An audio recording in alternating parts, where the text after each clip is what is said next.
A man once paid me to be hunted for sport. I had stumbled across his post when I was browsing the web for work.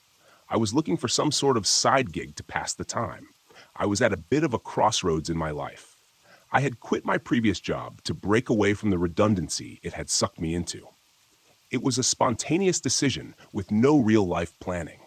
Luckily, in this day and age, the internet caters to people like me, people who don't care about chasing money or don't want to be tied down.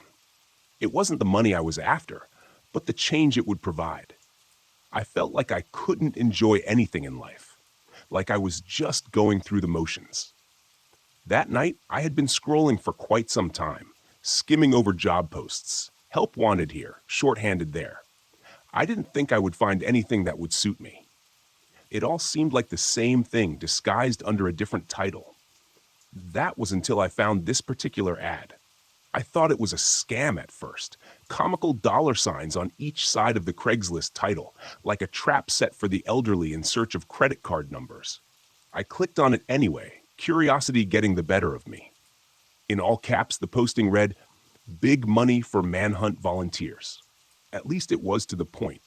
The details below gave a brief introduction as to what the job entailed. I skimmed them over with amusement, half of me doubting if it was true, the other half kind of hoping it was. As ridiculous as the prospect was, I had to admit it was exciting. There were some requirements for the job, however, and I was surprised to find that I fit the bill. Must be male. Must be young and fit if possible. Must not be afraid of the dark.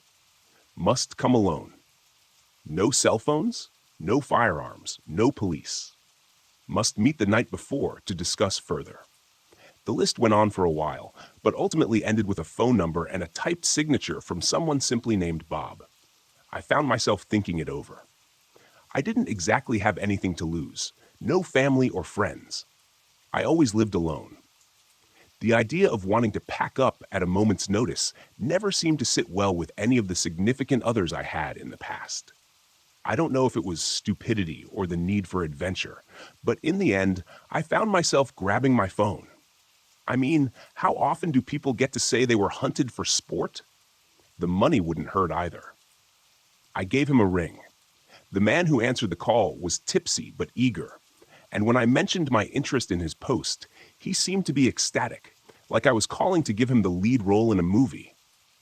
The conversation was a little awkward considering the reasoning behind the call itself, but after a few minutes of cryptic back and forth, we agreed on a meeting place.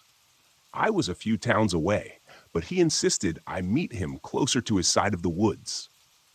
The hunt would be at his estate, and I should stay in town so I was well rested for the event. We would meet at a local bar called the Sixth Shot to discuss terms and conditions. He seemed determined, like he had been waiting for someone for a while.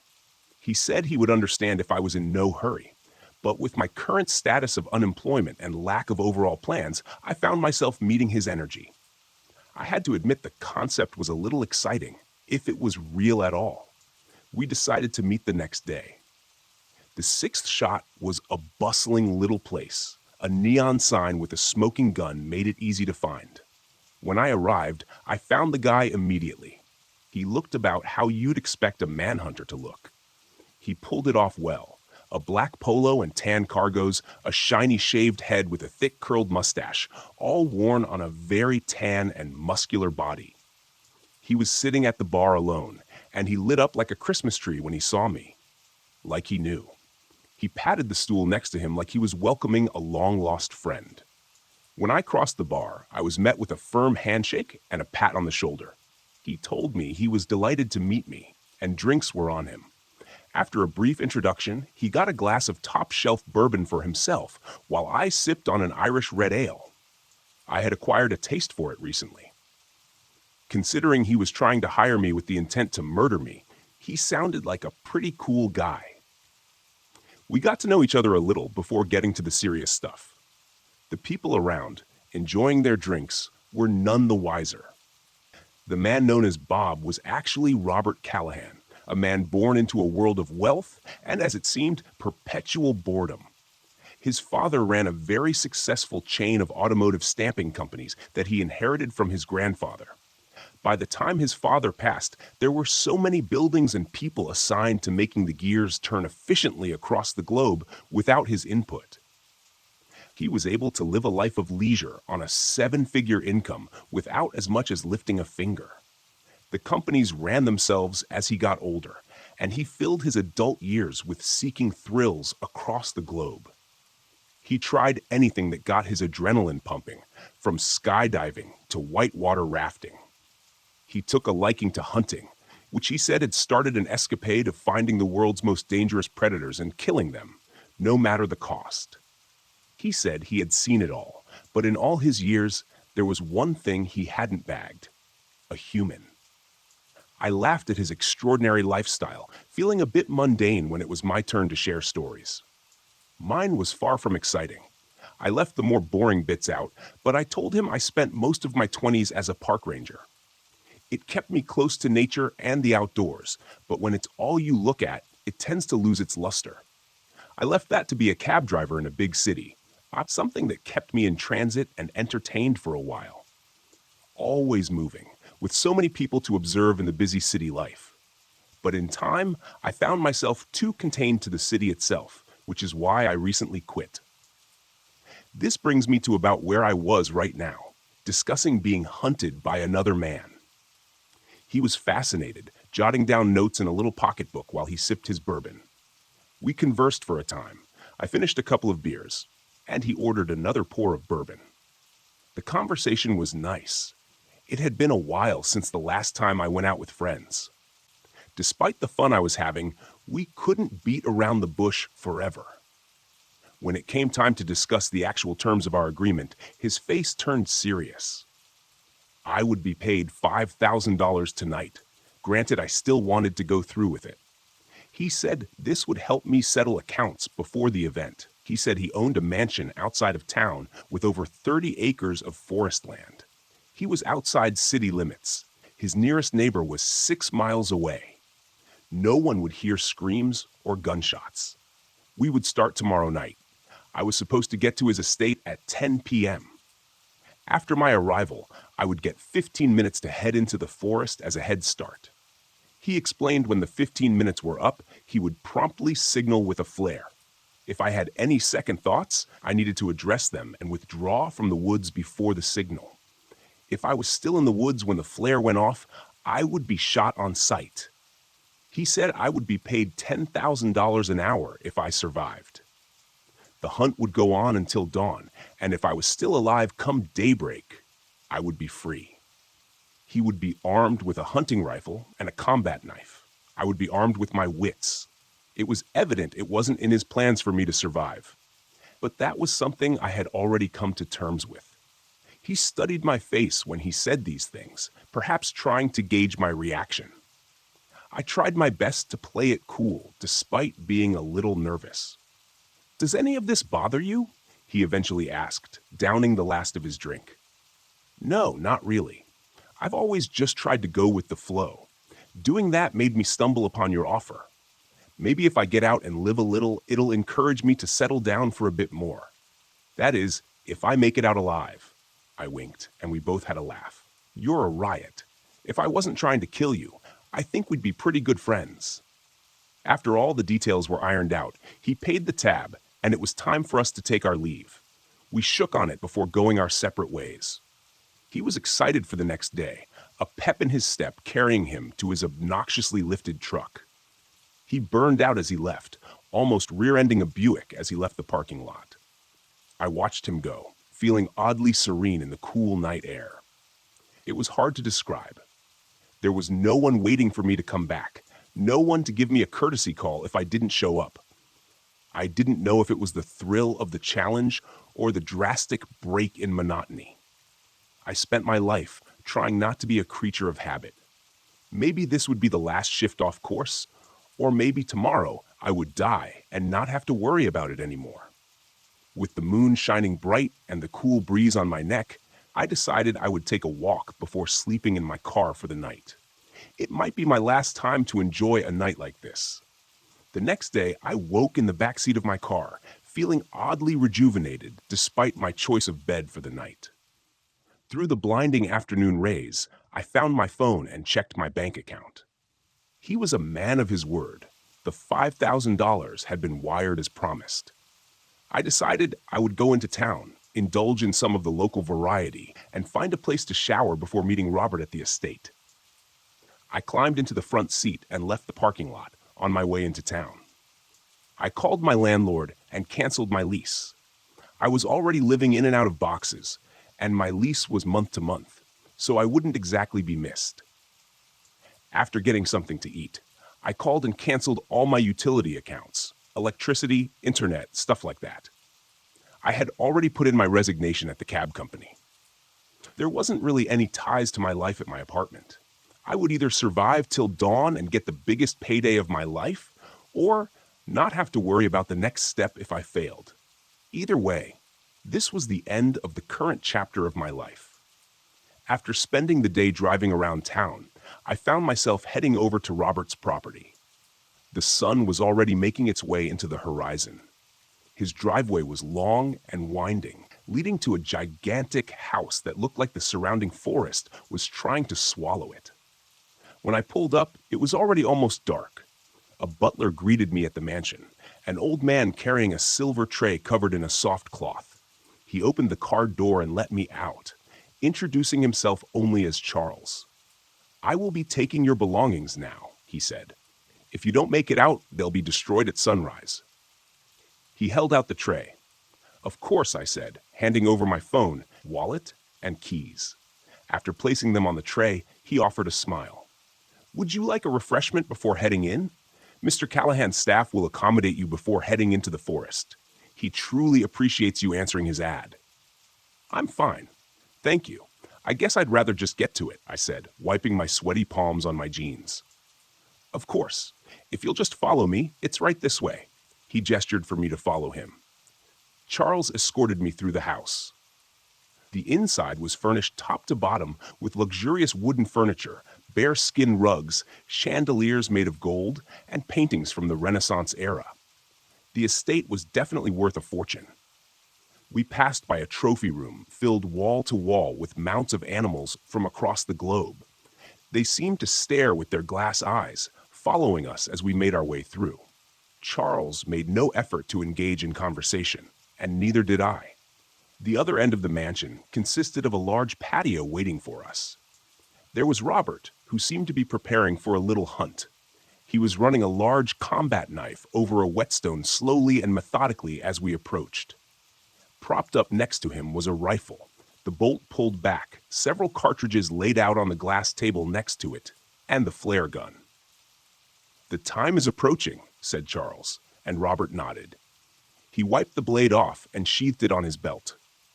I looked at his loadout on the table, starting to feel sick to my stomach. This was seriously happening.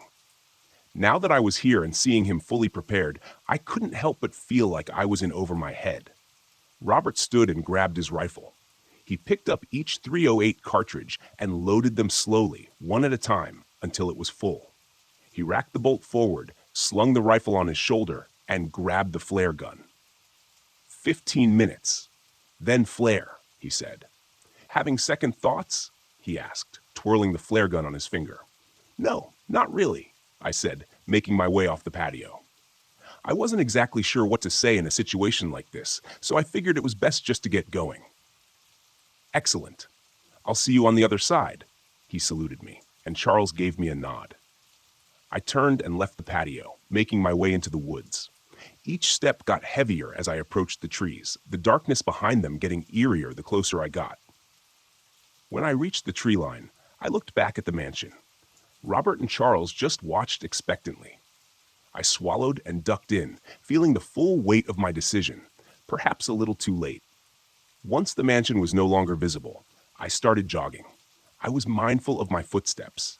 A stray log or vine could trip me up. During my time as a park ranger, I spent dozens of hours hiking trails. I would survey the land weekly, picking up discarded things like trash and lost clothing. This landscape was much different, however. The ground was uneven, years of collecting leaves buried and fallen limbs and jagged rocks. I was wearing decent boots, but the terrain was unforgiving. One misplaced step, and I could roll or break an ankle. I wouldn't be able to rush too much, so I maintained a steady pace, hoping to put enough distance between us and maybe find a decent place to hide. With the sunset and no light source, I couldn't see very far in front of me. I tried not to think about how much time had passed. I just focused on pushing forward. The trees started to crowd, giant maples with lush branches blocking the moonlight. I ducked under them quickly. A twisted branch snagged my shirt, and I shook it loose. Birds screeched and roused from their perch, flapping away in a panic at my presence, their cries echoing into the night, sending a chill down my spine. There's nothing to be afraid of, I thought to myself. Not yet, at least. I came to a small clearing and took a second to catch my breath. I leaned on a tree, shaking clumps of mud and pine needles from my boots. The ground was wetter than I had anticipated. Off in the distance behind me, there was an echoing pop, and I looked to see the flare reaching toward the sky, a little orange ball of fire. I pushed off the tree and continued. I had to keep moving. I ran across the clearing, each step squished on the ground as I went on. My third stride, my boot stepped on something awkward and hard. By the time I heard the clicking sound, I knew it was already too late. The sudden force clamped down on both sides of my ankle. I could do nothing but cry in pain. I stumbled awkwardly to the ground, agony shooting through my leg as the wind was knocked out of me. I looked down at the bear trap, blood oozing from where the metal jaws were buried. I was frustrated at my foolishness. Of course, he had put traps in the woods. Why wouldn't he? I forced the jaws apart, the mechanism creaking, begging to bite down again. My hands shook, holding the slippery metal, and my leg was barely free. I let it snap shut. The sound of steel on steel clanked into the night, so loud it bounced off the trees. A second later, I heard an excited whooping noise. I'd heard him. He would be coming. I tried to see my ankle in the dark. There were nasty gashes on either side, but I didn't think it was broken. I got back up. It would hold weight. It was just hurting like hell. I didn't want to look back when I pushed forward, panic starting to set in, trying to regulate my breathing. I moved as quickly as I could, one strong step, one baby limp. I scanned the ground, looking for more traps. There had to be more, surely. Branches whipped my cheeks and pulled at my clothes. I tried to be more careful, but I just couldn't see them quick enough. My left foot squelched with every step, blood soaking through my sock into the laces. I pressed on, hurdling a large dead log. I had to find a spot to hide for a moment to catch my breath. My heart was racing. I was having trouble thinking rationally as I could with the situation. A wave of fear washed over me for the first time in a long time. I'd gotten what I wanted, a thrill to make me feel alive. But as I looked down at my mangled leg, I was starting to regret it. Gunfire cracked in the distance. Branches next to my ear exploded, specks of bark and dust hitting my face from the racing bullet. I threw myself to the ground and started crawling, dragging my injured ankle with me.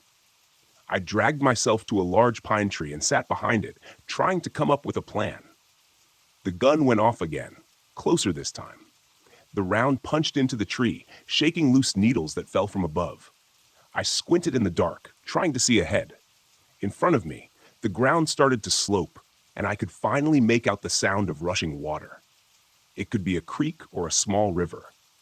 Keeping behind the large pine, I slowly stood, trying to stick to the shadows until I was ready. I pushed off and started to run for the slope, hearing the gunfire again. As soon as I was in view, a fierce pain ripped through my shoulder, and my arm went limp, but I wouldn't stop. I started down the hill. I could see the shimmering surface of the creek below, something bobbing in the water, rotted logs from the looks of it. I needed to get down there, get under the water, and use the logs as cover. I worked my way down the slope. The ground was wet, each step threatening to slide out from underneath me. I heard footsteps now, breaking sticks and brushing trees as they tried to catch up. Another gunshot. The bullet whizzed over my head and missed. I tried to go down further and crouched, but my feet were too unstable. I focused on the water, a little bit closer and closer, like it was my salvation. I was almost there. Behind me, I could hear the racking of the bolt-action rifle. I shot a panicked look behind me. I could barely see him working through the trees, 20 yards away.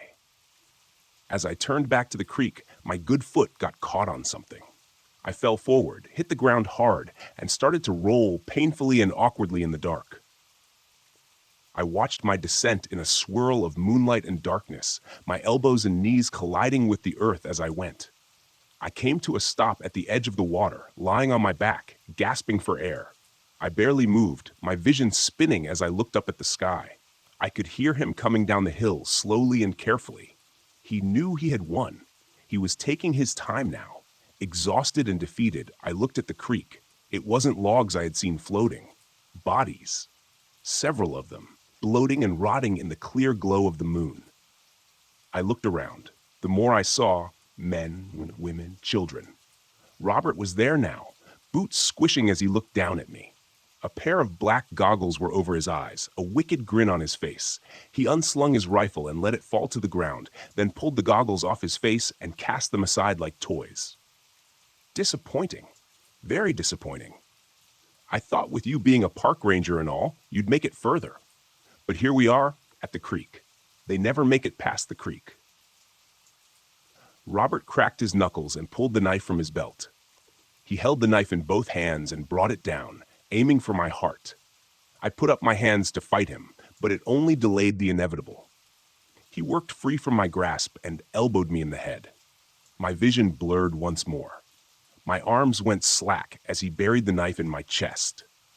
My lung collapsed as the blade went in, and with a grunt, he pulled the blade down, separating my torso down the middle in a nasty gushing mess. Satisfied, he got up and left me there to die. I tried to talk, but it all came out as gurgled whispers. What was that? He mocked, and he knelt to hear me. With the last of my breath, I spoke my final 2 words, just loud enough for him to hear. Involuntary screams came next, loud and shrill, broken vocal cords shouting in a mixture of barking and screeching. With both hands, I pulled the large incision, yanking the flesh apart in a spray of blood and disintegrating organs. His reaction was the same as all others before him, a look of pure irrational fear. My thin, inky black limbs burst from the gaping wound in my torso. I was on him in an instant, slashing the knife away and digging my nails into his flesh. I ripped his shirt like paper and separated his chest just like he did to me, my piercing screeches ringing into the night until I burrowed so deep they could no longer be heard. He thrashed and oozed from every orifice as he made room for me, just as the cab driver did, and the park ranger before him. I ate and wriggled as he expired, worming and digging my tiny frame to each limb like a suit. When the fit was just right, I stood up and cracked my knuckles. I looked at my reflection in the water, running a hand over my new face to feel the fit. Better than the last one, for sure. I took my time going back to the estate, making sure my walk was just right and everything was in place. The hours passed as I settled in, feeling more and more at home as I worked the joints and muscles. At daybreak, I emerged from the tree line to find Charles on the patio waiting. He came to greet me immediately. "Sir, this one had you out all night. Was this one better than the others? Can I get you something to drink?" "Oh, much better than the last," I replied. "A bourbon, if you will."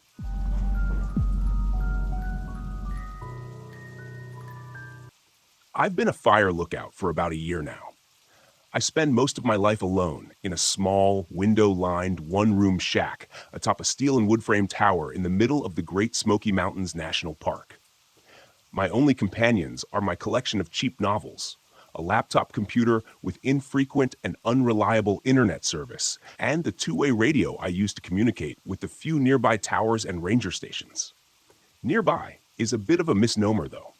Using my high-powered binoculars, I can just barely make out Tower 12 on a clear day, situated several miles to my west. Tower 15, the next nearest to my location, only appears as a glint of sunlight to my east when the sun catches it just right. I've been told the Parks Department intends to put up some additional towers in this area as soon as it gets the necessary funding, which is probably no time soon. That's fine with me, though. I like the solitude. It helps quiet my mind, keeps the memories at bay. Mostly, I occupy my days either with simple maintenance in and around the tower or scanning the dense trees all around me for any signs of trouble. It's been a dry year, so the threat of fire is a constant one. This particular afternoon, I was clearing some brush from around the base of the tower that had begun to encroach on the fire road leading back to the nearby ranger station 20 miles away. Even with the heavy suspension of the government-issued Jeep, the road was a harsh ride at the best of times. I had just finished dragging some brush cuttings off into the tree line when the radio clipped to my belt squawked. Tower 9. This is Tower 12. Do you copy? It was Billy Johnson, my supervisor. Nice enough guy, I suppose. Tended to leave me alone most of the time. I straightened up and stretched my back, wiping the sweat from my eyes with my forearm and keyed the microphone attached to my shoulder. Go for Tower 9, I replied as I replaced the shears and bow saw into the small storage shed near the base of the stairs. John, do you have eyes on a bit of smoke north of your position? Stand by, Billy, I said, snatching up my water bottle and jogging to the metal staircase that wound its way around the tower. I didn't bother locking the 8-foot chain-link fence surrounding my little compound. Chances were, I'd be back soon enough. Reaching the top, I stepped through the trapdoor and onto the walkway that circled the cabin, closing it behind me. It was habit at this point. The last thing I needed was to take an errant step and tumble down through the open hatch. I'd probably end up breaking my neck. As I passed by, I reached into the open door of the shack and grabbed the binoculars hanging on a nearby hook. Rounding the railed corner of the walkway and turning my attention to the dark green blanket of trees stretching out before me, I saw the smoke almost instantly. A thin trickle of wispy white haze rose lazily above the canopy some distance off. Probably just some campers, I figured, though there weren't any approved campsites in that area. We always had more than a few folks each season who decided that camping off-trail in the deep bush sounded like quite a hoot. Most of them come back just fine, oblivious to the danger that this wilderness presents to anyone not adequately prepared. Some of them have to be brought out by search and rescue. Some of them just don't come back. A ranger or a random hiker might occasionally come across the deserted remains of a campsite and report it in. Those are the spooky ones, the ones where people just vanished and left behind a perfectly set-up campsite. No explanation, no clues, just a deserted clearing, often with perfectly intact tents and personal effects. But there are bears and mountain lions, along with a handful of lesser predators that roam these forests, and sometimes they get hungry enough to stalk and even kill humans. And that doesn't even take into consideration the much more likely scenario. Folks stepping out of their tents at night to take a piss and very quickly getting lost. Most humans aren't suited to survival in the wilderness, unfortunately. My radio squawked again. Tower 9, what's the word? Yeah, I see it, Billy. Looks to be a couple of miles due north of my tower. What's your plan? He asked. I knew what he meant. Keep an eye on it and hope for the best, or take a trip over and investigate. After a brief pause, I sighed with resignation. It's probably just a campfire, but I guess I better head over and take a look to be sure. I didn't relish the thought of trekking to that area of wilderness, to be honest. It was the only area I hadn't explored during my time here. There weren't many trails heading in that direction, and the ones that did were badly overgrown and too narrow for the Jeep. A couple of miles hike might not seem like a lot, but when you're out here alone, the dense trees seem to stretch on forever. 2 miles can feel like 100. Roger that, John, Billy replied. Take your pack and your rifle. Check in periodically. Will do. Tower 9 out, I said, replacing the binoculars on their hook and shouldering the red canvas backpack waiting dutifully in the corner chair. I grabbed the rifle from its rack over the doorframe, checked to make sure it was loaded, and headed out. As I locked the gate behind me, I threw my pack in the back of the Jeep and set the rifle beside it. The Jeep wouldn't get me too far before the brush made the trail impassable, but if it saved me even half a mile of hiking, it was well worth it. The sun was still high in the sky. I had plenty of time to get there and back before dusk, as long as I didn't dawdle. I started the engine and turned the wheels toward the unmaintained trail to my right. After only a few moments, the trees and canopy obscured any trace of the watchtower behind me. I was actually able to push the Jeep farther than expected. A pleasant surprise. I was probably a mile along the trail before it bent, and a massive pine lay across the path, much too large to go over. The dense underbrush around me ruled out the possibility of going around. I immediately lamented not bringing the chainsaw. Cutting it up and winching the pieces out of the way wouldn't have been too difficult and would have saved me a ton of trouble. With a quiet curse, I stepped out of the Jeep and grabbed my gear from the back seat. I smiled to myself as a quote from a certain fictional adventure-seeking archaeologist suddenly came to mind. "We walk from here." Making sure to mark the location of the Jeep on my handheld GPS, I stepped over the thigh-high tree trunk and continued along the path. According to my earlier estimate, the trail was heading in the direction of the smoke, which was a blessing in my book. The less time I had to spend bushwhacking, the better. The trail continued to narrow, as I expected, and before long, I was brushing branches and leaves with my shoulders as I walked. The trees, which had been alive with the cheering and chirping of animal life near the tower, now seemed muted. The forest around me was growing denser, feeling oddly claustrophobic at times. Billy checked in a few times, and I updated him on my progress, promising to maintain regular contact. He advised me that a weather relay from the ranger station had reported an approaching storm, likely to reach us before nightfall. A quick glance at my watch made me wince. I had already spent more time than I'd predicted. Maybe it was best to turn around and head back. The last thing I wanted was to get caught out here overnight with minimal supplies and a rainstorm. I wasn't worried, but it sure wouldn't be comfortable. If I'd been farther from my destination, I probably would have turned back right then. I wish I had. Within another 20 minutes, however, I smelled the faint scent of a wood fire. Not strong, but definitely there. I was even more certain of what I'd find when I reached them. When I stepped out of the now almost non-existent trail, I found myself in a sparsely treed area amidst a dozen or so wooden shacks, and I halted in surprise. I had reached the base of a hilly rise covered in heavy forest, and these old, forgotten cabins looked like they had belonged to some sort of small settlement. Perhaps an old logging camp, I thought. I didn't know this place even existed, and made a mental note to research it when I got back to my tower. I keyed the microphone. "Tower 12, this is John. Do you copy?" Billy replied, his voice staticky and distant. "Hey, John, Tower 12, what's your status?" I frowned and looked around at the towering trees all around me. I suppose I was asking more out of the portable radio than was reasonable. I was lucky I still had any signal at all. "I found what looks like an old logging or trapping camp," I said, meandering among the decaying and derelict cabins. Most had collapsed roofs and were barely standing. "The campfire has to be nearby. I'm going to take a look around a bit more." There was a pause before Billy spoke again. "What's your current location, John?" I glanced at my handheld GPS and relayed my position. Another pause.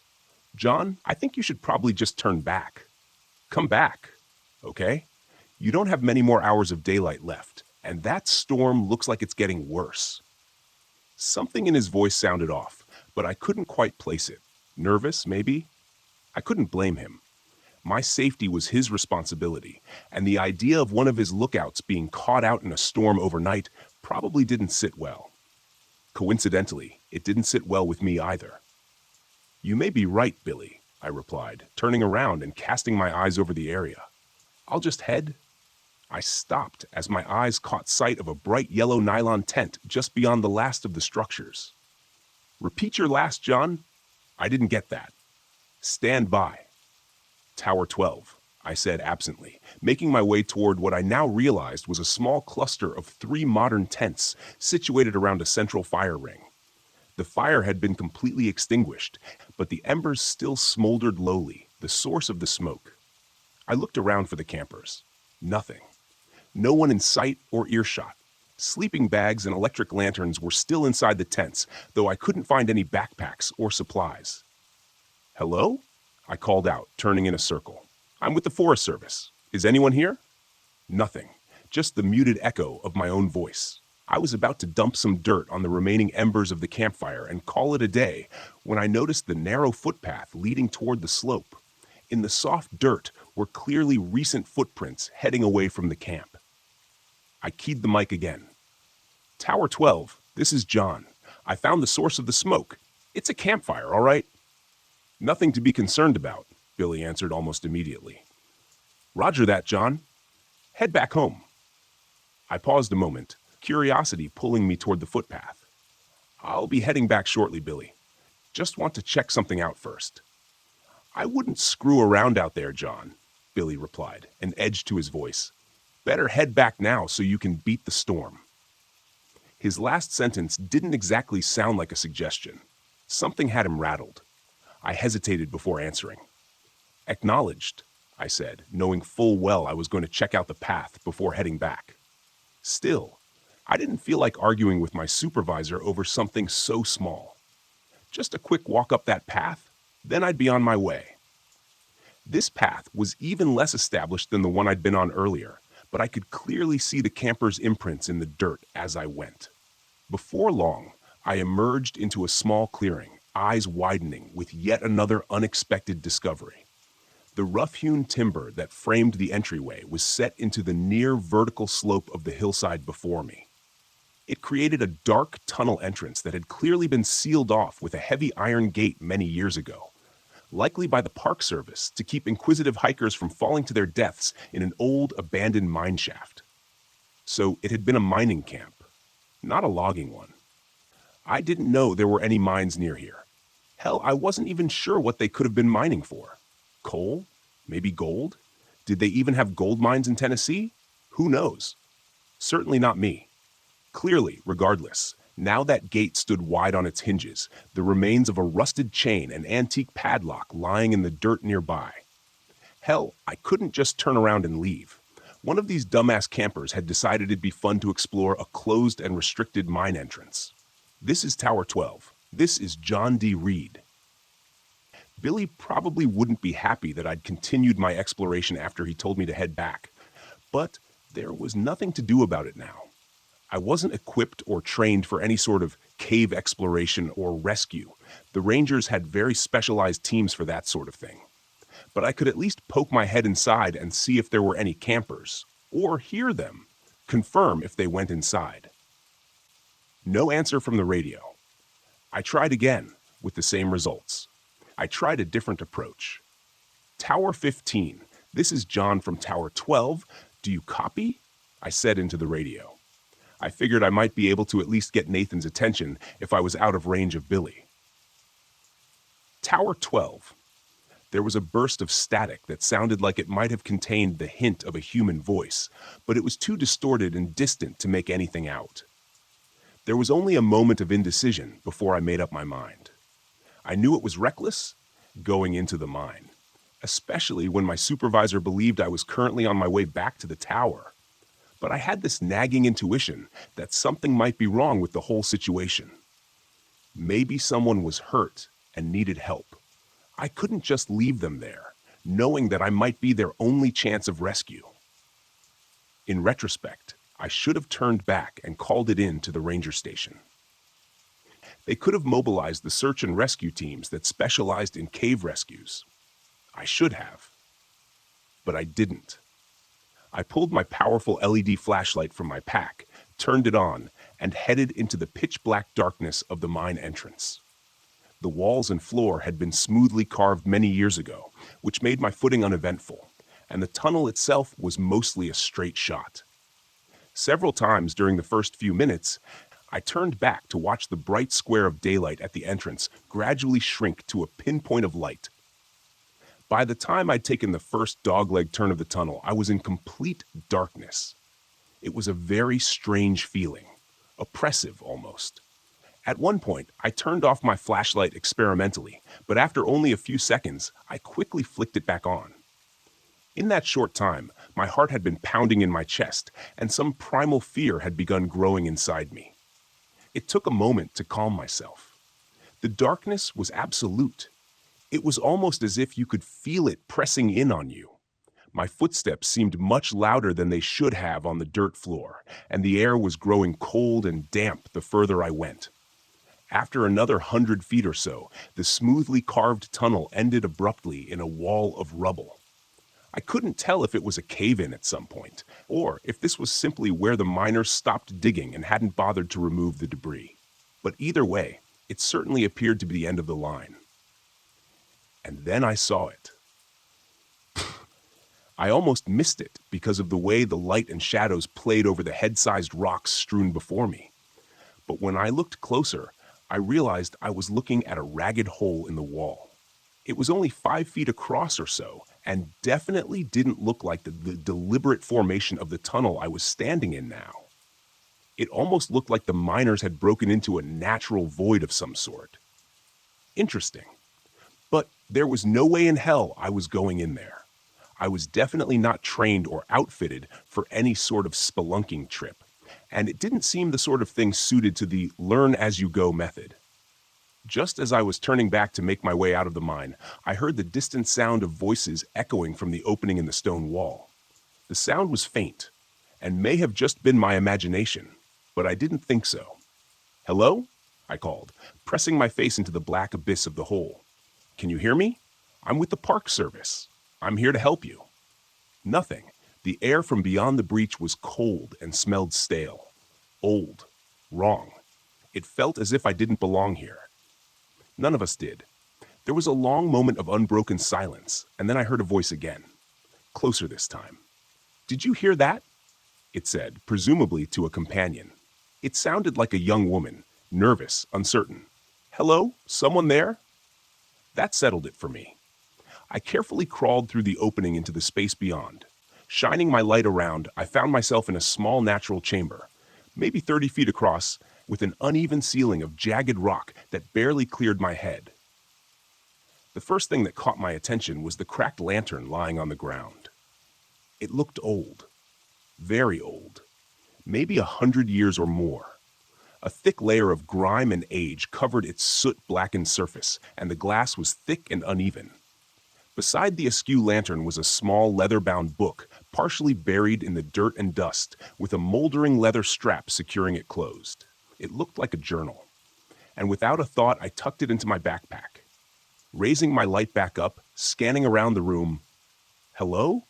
I called again. I didn't hear the voices anymore, but the narrow beam of my flashlight illuminated another tunnel in the far corner of this room, mired in darkness. "Can you hear me?" Once again, I got that feeling that something wasn't right. Then the voice came again. Closer this time. "Did you hear that? Hello? Is someone in here?" she asked, her voice trembling with apprehension. I hesitated, frowning. Something didn't seem right about the voice, but I couldn't put my finger on it. Before I could summon my words to respond, another voice called out. This time, it was clear. The voice of a young man. "We can hear you moving around in there. Please help us. We're lost, and our friend is hurt." Hear me moving around in there? I was shouting to them.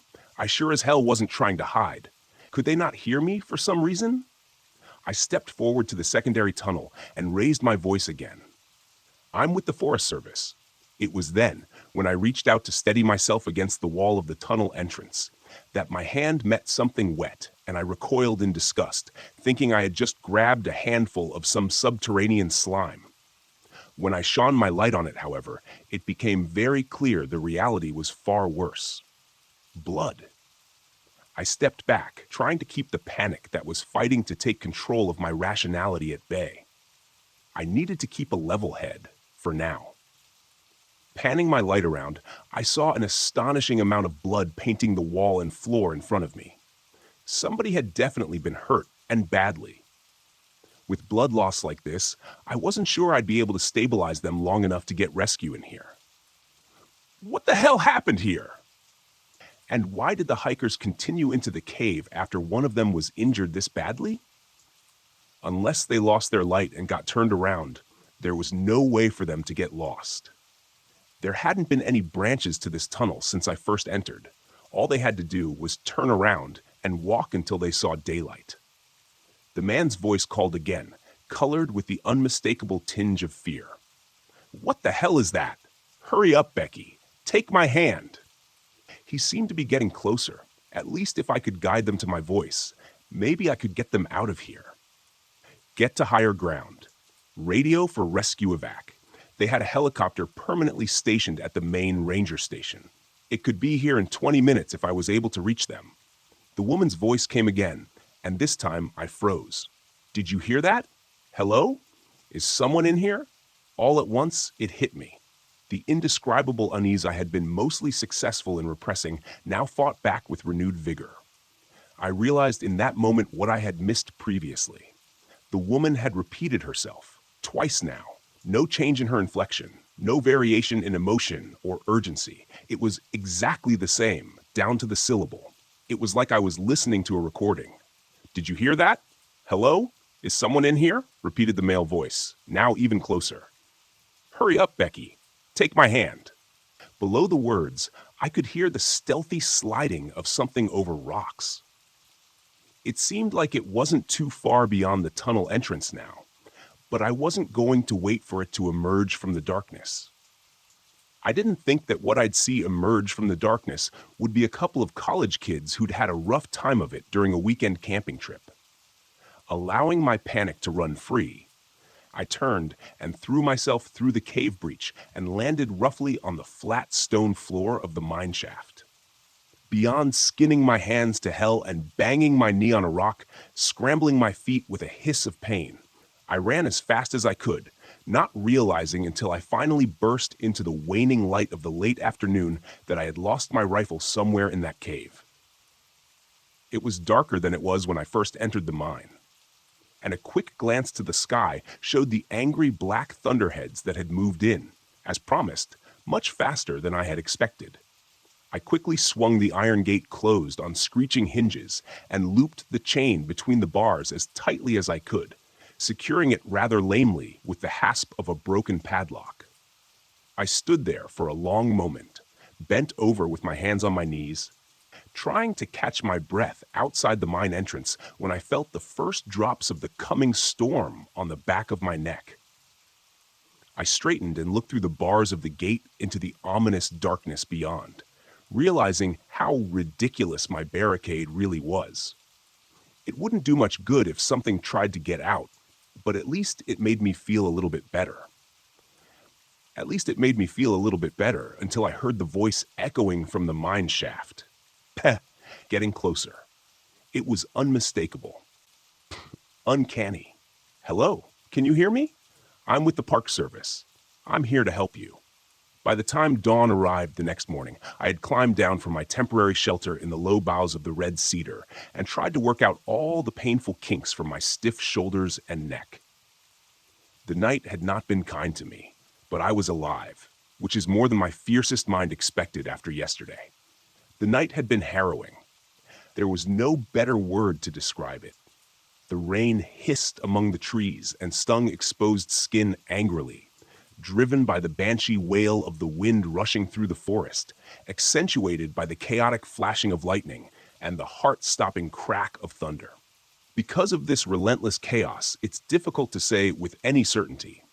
But throughout the night, I thought I heard something large trying to move stealthily in the forest near my shelter.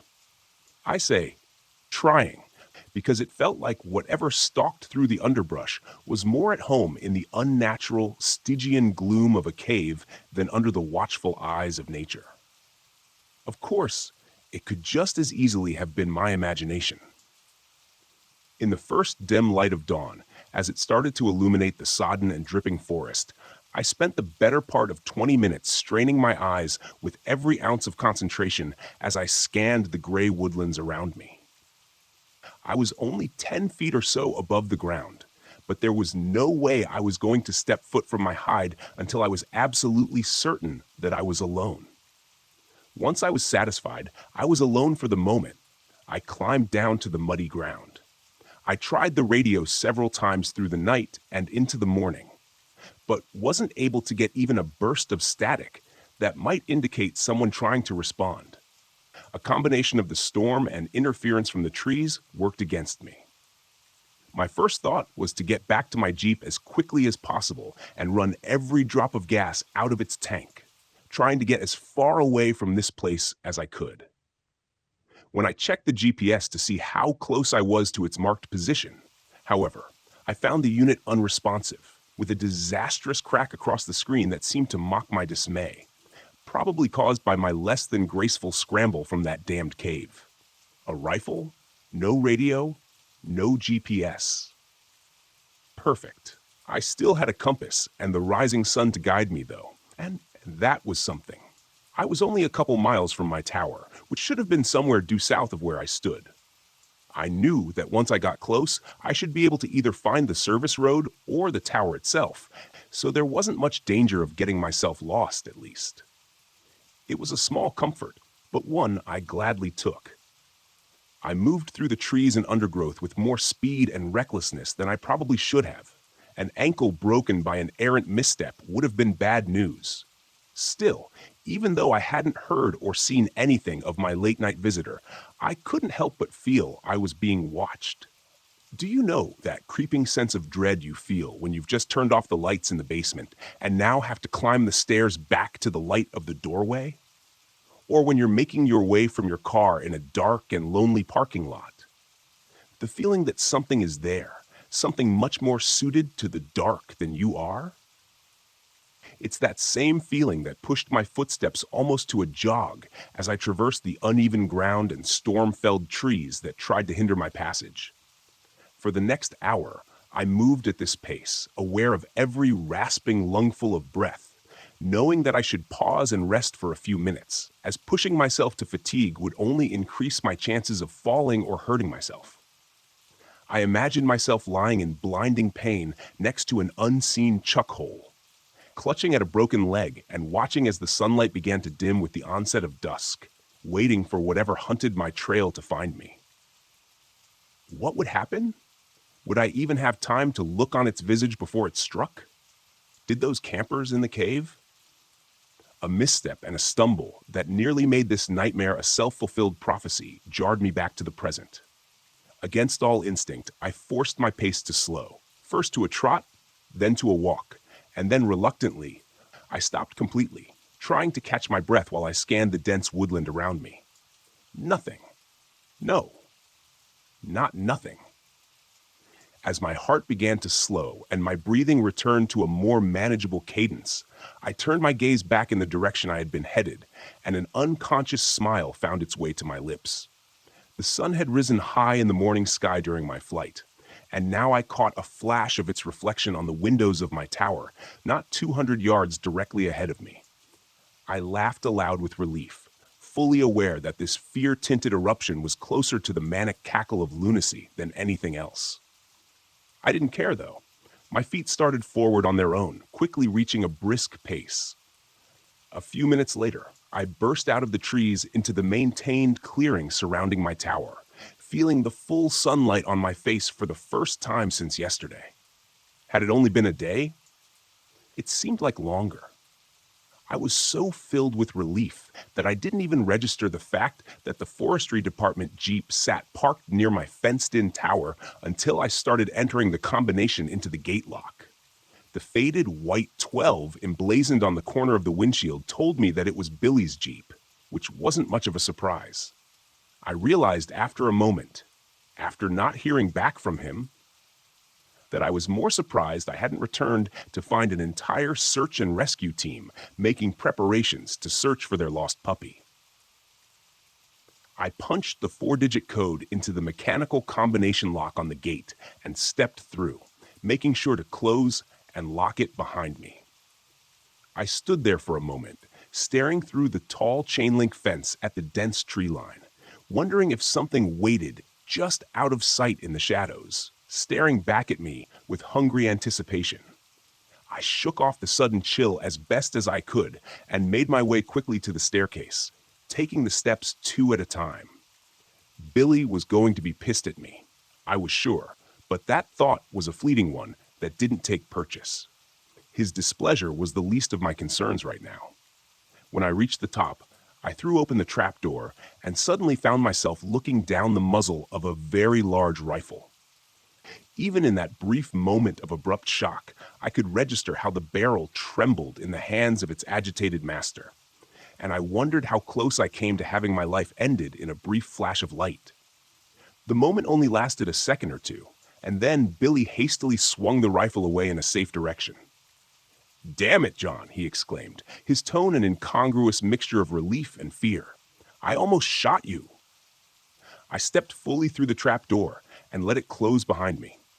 "Jesus, Billy," I breathed, leaning back against the railing. I suddenly felt weary and realized it was likely the adrenaline now rushing through my system that had kept me moving at such a hurried pace throughout the morning. "Where the hell have you been?" he demanded, stepping back inside my shack and taking a chair at the small table in the center of the room. I noted with mild interest that he kept the rifle leaning against the table beside him instead of stowing it in the rack over the door, but decided not to comment on it. Billy Johnson was in his middle years, maybe 45 or so, with a bit of a gut and grayish-brown hair, trimmed clothes. He wore an impressive mustache that reminded me of something an Old West gunslinger might sport. He was dressed in typical attire, khaki Forest Service shirt and brown cargo pants. In addition to the rifle, I had had the unfortunate opportunity to closely examine a moment earlier. I noticed that he wore his .500 Magnum in a holster at his side. That wasn't too unusual. When in the bush, bears and mountain lions can sneak up on you unawares. Having a hand cannon within easy reach goes a long way toward taking the fight out of them if necessary.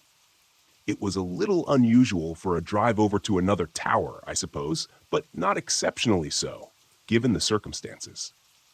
I took the opposite chair, dropping my pack to the floor next to me. I realized my legs were still shaking anxiously and placed my hands on my knees to try to calm them. He was trying to deflect, but he was horrendously bad at it. He knew something. I was sure of it. "You know where I've been," I replied, gambling on instinct. I watched his face closely for a reaction and wasn't disappointed when he winced and turned his focus out the window and over the forest to the north. "I told you to abort and head back to your tower," he stated brusquely. "But you just had to feed that curiosity of yours, didn't you? You're damn lucky to be alive, you know that?" From my chair, I reached under the cupboard to my right and pulled a half-empty bottle of Jameson and a couple of mostly clean glasses. Billy turned his head and raised an inquisitive eyebrow. Alcohol was a no-no up here, but when I poured and handed him one of the glasses, he accepted it without a word. I took a pull from the other. "It's my own damn fault, I suppose," he continued, turning back fully to me. "It's been so long since anyone's even thought of Camp LeClaire that it didn't even click for me when you told me where you saw the campfire." I took another drink and then poured a bit more of the whiskey. "Camp LeClaire," I repeated. "That old mining camp?" "Logging camp, actually," he corrected me. "The mine was there long before the East Atlantic Logging Company set up out there. Nobody knows who dug it. Hell, nobody even knows when it was dug, a long time before the 19th century at least. Camp LeClaire was established in 1872, and the mine was old even before that." He looked at me in earnest for the first time since I'd returned and frowned. "You look like hell, John. Got caught in the storm, I'm guessing." "Hell of a storm." I only raised my eyebrows as if to say, "What an understatement." Billy nodded knowingly and took another swallow. "Did you find the campers at least?" I shook my head and turned to look out the window to the north, where I could almost envision the black void of that mine entrance staring back at me. "No," I said softly. "I tracked them to the mine but lost them in the cave." I jumped when Billy's glass hit the floor, and he was out of his chair before I even realized it. Billy hadn't moved from his seat, but now both hands were splayed on the table before him as if to steady himself. His pale blue eyes were wide and fixed on me. "You went into the cave?" he said, a sudden and horrifying realization dawning on him. It was then I realized my mistake. He hadn't known. He thought I had just discovered the camp and the mine, and then got caught in the storm overnight. A close call, but nothing that couldn't be undone. Yeah, I replied, nodding slowly, deliberately. Yeah, I went into that cave looking for the campers. The gate had been cracked open already. I'm not sure by whom or when. I leaned forward in my chair and stared hard at him. Billy, there's something in there. I think it got those campers. I think it followed me out. Billy Johnson's face had gone white then, and I thought for a moment he might pass out. He scooped his glass up from the floor with numb fingers and poured himself another splash of whiskey, downing it in one gulp. When he spoke again, it sounded far away and distant. Utami, he muttered. That's what the Chickasaw called it, and they were here long before we ever were. Blur is what the white man called it, among other names, Kuatami. He nodded. False brother, lying man, something like that. Hell, I don't know. What do I look like, a translator? It means bad, he continued. No matter what language you speak, it means something's out there that isn't supposed to be, something that was locked away a long time ago and forgotten. It was then that he stood and grabbed his rifle, as if suddenly remembering something. I need to get back to my tower and make a call now. I gestured to the radio base station sitting patiently on the table near the door. Why not use mine? Billy shook his head. Sorry, John. It doesn't work that way. Special phone, special number. I just hope I'm not too late. I started to stand. I'll go with you, I said. He pointed a stern finger at me and narrowed his eyes. No, you stay here, strap on your handgun, and make sure it's loaded. His voice was calm, almost cold, and didn't leave much room for debate. Still, I had no desire to stay alone with whatever this angler thing was roaming around out here. Billy, I can go with you. I can help. I started to argue, but it was quickly cut off when he took a menacing step toward me. And I realized quickly how much I'd underestimated him because of his normally easy manner. You will stay in your goddamn tower, and you will follow orders, he roared. I took an unconscious step back and reclaimed my seat, only managing a shaking nod in agreement. He took a trembling breath, pointed at the radio, and said in a slightly less terrifying tone, "And keep that thing on. As soon as I'm back at my tower, I'll radio you with updates." A moment later, he was gone, and the trapdoor slammed shut behind him. I stood and retrieved the Pelican case from under my cot. Inside was the same model of .500 Magnum revolver that Billy had been wearing, heavy and cold in my hands. I loaded it and belted it on the leather holster, feeling the reassuring weight tugging at my waist. "John?" I heard Billy call from below. I went outside to the walkway, leaning over the railing. He was standing beside his Jeep, 50 feet below, shielding his eyes from the bright sunlight as he looked up at me. "Make sure to keep everything locked. I'll come back for you," he shouted. I raised a hand to him and slid the latch shut on the trapdoor with my toe. I turned back into my shack as I heard Billy's Jeep fire up, and a moment later, it drove off down the rough service road toward his tower. I glanced back to the north, to the place where I had first seen the campfire smoke rising the day before, and suppressed a shudder. I was alone again, safe in my tower and armed, but alone. Abruptly, like an unexpected wave of nausea, the feeling that I was being watched washed over me with a chill, making the hairs on the back of my neck stand on end. I looked back over my shoulder to where Billy had been only a minute before, but saw only the rough service road and dense, impenetrable tree line beyond. That's probably just my imagination, but the feeling didn't diminish, and with every passing breath, I was more and more certain that there was something nearby, just out of sight, standing stone still in the gray-green foliage, waiting. I stood there a long moment, eyes straining for any hint of movement or alien shape among the shadows. But if there was, my human eyes weren't sharp enough to pick it out. I stepped back through the open doorway of my shack and dropped down into the chair again, my eyes catching the bottle of whiskey before me. I was tempted to pour another drink to help settle my nerves, but I could already feel the tickle of a buzz at the edges of my mind from what I'd already drunk, and quickly decided that was the last thing I needed for my reflexes and awareness to be dulled right now. I'd made more than one poor decision in the last 24 hours. and I didn't think adding another to the pile was such a great idea. Grabbing the bottle, I screwed the cap back on and reached to return it to the sparse cover to my right.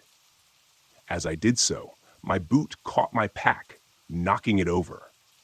Without a thought, I reached down to move it out of the way, and then remembered the old weather journal tucked inside the front pocket, the one I'd found in the cave. I reached into the unzipped front pocket. For a frustratingly alarming moment, my searching hand couldn't feel anything in the compartment, and I feared that I'd lost it in my chaotic escape. But then my fingers brushed the familiar shape, and I withdrew it, setting it in front of me on the table. I could see the book much more clearly now in the daylight. It wasn't overly large. A little larger than my hand, and maybe the thickness of my thumb. There were no markings on the front except for a simple, grimy brass loop that secured the leather strap holding it closed. I wasn't sure I wanted to see what was inside, but I needed some answers. Anything.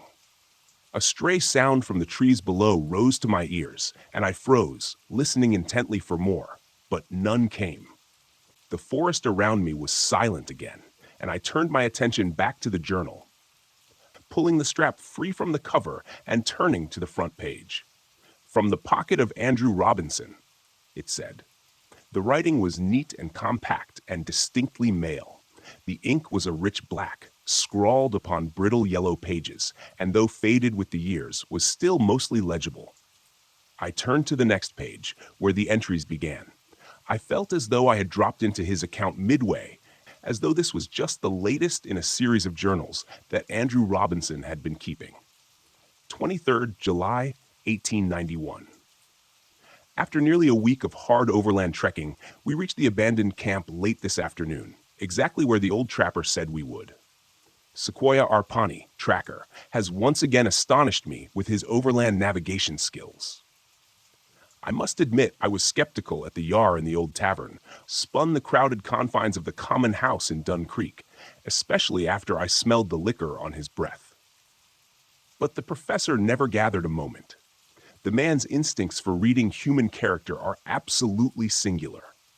The camp looks to have been abandoned, and I have to admit a certain unease as we inspected the rough cabins. There isn't a soul to be found, and it looks years abandoned, yet everything stands as if awaiting the loggers' return at any moment. Strange. 24th July, 1891. Our small troop, both intrepid adventurers, made camp in the center of LeClaire last night. Those cabins likely would have been more comfortable, but I doubt any of us would have felt at ease intruding upon them. Richards laughed it off when someone mentioned how peculiar it was that the loggers had departed in such a hurry that they abandoned their personal possessions. But I could see in his eyes that he felt it odd as well. Sequoia, our ever-courageous and solid guide, seemed ill at ease and unusually withdrawn, refusing all conversation and only responding in queries with quiet grunts. Something of concern hides behind his eyes, though, and I wonder what it is. Only the professor seems unmoved by the unusually still atmosphere of this place, and his typical infectious positivity keeps working at our unease, keeping it from expanding beyond its current state. Today, we spent much of the day exploring the area surrounding Camp LeClaire, and the sunlight was nearly spent when Dobson burst back into camp with news of his discovery. We all of us raced at a moment's notice behind him as he led us along an ill-used and nearly invisible footpath that led ever ascending upon the side of the northern rocky slope. When the path terminated, we were deposited before a truly curious sight, a barricaded tunnel entrance that had been bored into the rock face by some unknown hands. I suspect some sort of exploration tunnel or added dug-in search of precious ores, especially given the nation's more recent history with gold fever. The wooden barrier that had been roughly assembled from a hodgepodge of heavy timber beams was curious, and several of our group commented on it. But the professor dismissed the triviality, so the matter was dropped. It is far too late in the day to proceed any further, but we plan to penetrate the barricade and enter the tunnel in the morning. The excitement among the men is palpable. 25th July 1891. Sequoia is gone. He took his supplies and his prized Winchester rifle and fled sometime during the night like a phantom. This is a shocking blow to all of us, foreign to the professor, with whom the Pawnee Tracker had partnered for a number of years across much of the eastern states. We have no explanation for his sudden desertion, and it sits unwell with the entirety of the group.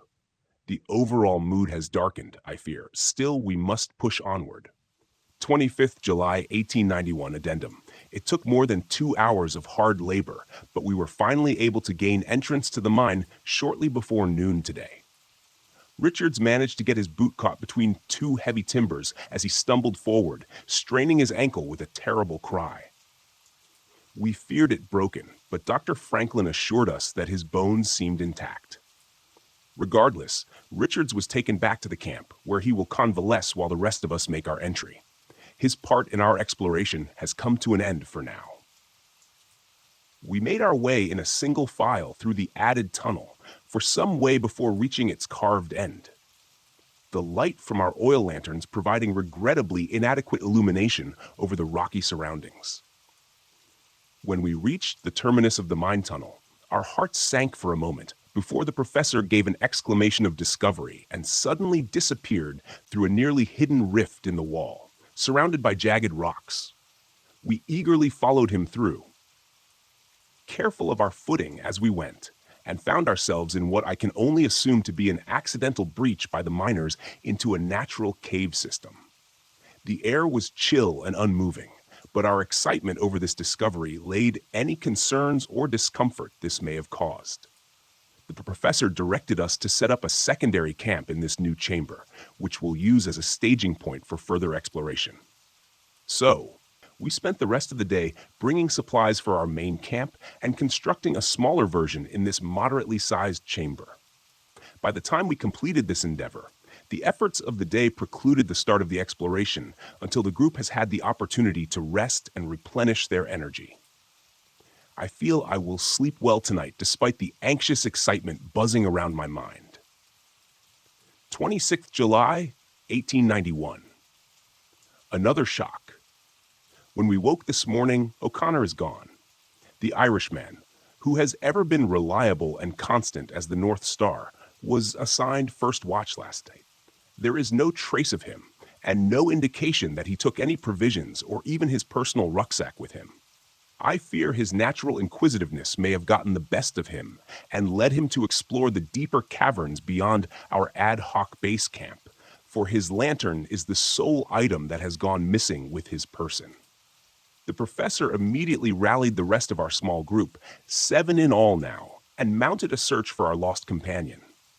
I tried to caution him against rushing into action, but he was not to be deterred. To my dismay, I was the sole man ordered to remain here at camp, whilst my companions took up their supplies and launched deeper into the cave system in the event young O'Connor returned in their absence. I was understandably disappointed, but grasped the logic of it well enough. I would loathe to think of O'Connor returning only to find us all gone, and then losing himself again, trying to find us. I shall endeavor to rest a bit. With luck, my companions will return before long with our lost compatriot. 27th July 1891. I am at my wit's end, and I'm unsure how to proceed.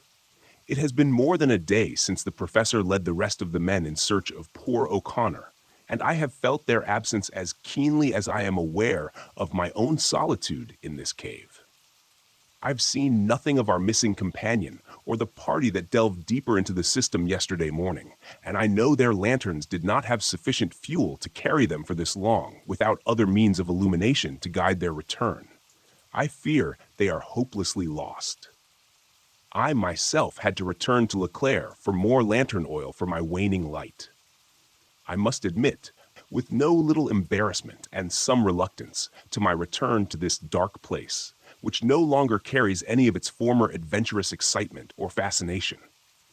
It is now nothing more than a doorway into the deep places below the earth, where men were never intended to tread. But the growing apprehension is not the worst of it. The sounds, by heaven's grace, the sounds. I first became aware of them last night as I did my lantern and tried to set myself to sleep. At first, it was only an indistinct and muted echo, which may have been interpreted as nothing more than the distant whistle of wind or other natural sound distorted by the unique acoustics of this place. Then I heard the distinct tonal qualities that could only be a man's voice. I instantly rose and took my lantern, raising the flame and rushing to the entrance of the cave that swallowed my companions. There I stood, listening with such keen focus that I felt beads of sweat upon my brow. I would swear upon a holy book that it was the distant call of the professor himself, and I eagerly called back with as much fervor as I could summon, hoping desperately to guide them back to me. However, the instant I called out, the voices vanished, and I was met only with the suffocating silence of an open tomb. There I stood, straight as a sentinel, praying for a response from my friends. After several minutes of absolute silence, my thoughts began turning to dark things. I became painfully aware that anything beyond the weak cast of my lantern would be utterly invisible to me. But I, on the other hand, would be lighted as a beacon to it. I pushed these thoughts from my mind as forcefully as I could, inwardly chastising myself for seeing ghouls where none existed. I was about to call out again to my lost companions when I heard it. The voice came again, echoing from the claustrophobic abyss that lay before me, mired in the blackest darkness one could imagine. It was still some distance away, I estimated, but I was certain it seemed closer now. When the third time I heard it, I was just barely able to make out the words, but it was enough to be sure. My own words echoed back at me from the depths of that damned cave, and in my own voice, I staggered and nearly dropped the lantern. At that moment, could the legends be true? The professor always seemed to believe them, though I must admit I attributed his faith to the unwavering certainty he held in those things lost to antiquity. He'd always maintained that a legend, especially one whispered by so many indigenous people without mutual contact, must have some root in truth. But that line of reasoning is antithetical to modern civility, and I must reject it and focus on the more probable explanation that my already stressed nerves were turning my fears against me. The voices must be those of my companions, lost in the dark, but near enough to hear their calls. They must be. I'm not certain what lies next, but I know that I cannot abandon my companions, my friends, to wander the darkness until they fall from exhaustion or dehydration. Not while I might yet help them. I will leave this written account at the entrance to the cave. This lantern is nearly spent, but I have another with a full vessel that'll take its stead. If I do not return, at least someone may know of our passing here. May God be with us all. I closed the journal with a trembling hand, momentarily lost in what I just read. How is it possible? The journal was more than 130 years old. No animal alive then could be what pursued me now. What if it's not an animal? The sudden burst of static from Billy's call that simultaneously erupted from my radio base station and the portable handset clipped to my shoulder made me jump and drop the journal to the floor, heart pounding. I cursed under my breath and keyed the microphone. "Go for Tower 9, I answered, my voice tight as I spoke. My eyes drifted out across the sky to the east, where darkening thunderheads had been unknowingly gathering and marching slowly in my direction. I shook my head. Icing on the cake, I thought. "John, what's your position?" asked Billy, the self-assured authority that filled his tone now strangely absent, replaced with something else, fear. I frowned a moment at the question before answering. "What do you think, Billy? I'm in my tower, just like you told me." A strange pause before he spoke again. "John, this isn't some sort of joke, right? You're not outside my tower?" I was growing more agitated by the moment. What sort of question was that? I had no Jeep. There was no way I could have made it to his tower in such a short amount of time, even if I'd wanted to. "No, Billy," I answered with more force than I intended. "I'm not outside your tower." I stopped mid-sentence, a horrified realization sweeping over me. In that moment, I tried to speak, but my mouth had gone dry. "Billy," it was all I could muster. The radio was silent as my eyes slowly drifted to the west, where I could just make out the small, lonely shape of Tower 12. Barely visible over the darkening blanket of green, was that a gunshot? Another night, another goddamn night stuck in this window-line prism. At least I have a good view, so I guess that's something. The storm raged all night again last night, and only let up just before dawn. At one point, the winds were gusting hard enough to rock the tower, which was a bit disconcerting to say the least. As I stand out on the wet catwalk around my shack, I see that the clouds haven't let us go just yet, and look every bit as pissed off as they did yesterday afternoon. It seems like the last dry season has come to an end, which is good since I've been slacking a bit on my fire-watching duties over the last couple of days. Gallows humor, right? Due to that, or I'm sitting in the corner in a fetal position crying. I've been told by my ex-fiancée that I'm not an attractive crier. I haven't heard Pete from Billy since his last terrifying broadcast to me yesterday. I tried to reach him several times since then, but no dice. I've also tried reaching Nathan and the ranger station, but all I get is static, even from my base radio set. When I first started here, I remember Billy telling me during my brief orientation that the radio should be able to reach out 50 miles or more, so I'm not sure what's going on with them. Update. I just took a quick look at the base station and found that the cable leading up to the antenna on the roof of the shack is now just a dangly thing swaying in the breeze. The storm must have decided it needed the antenna more than I did because it's gone.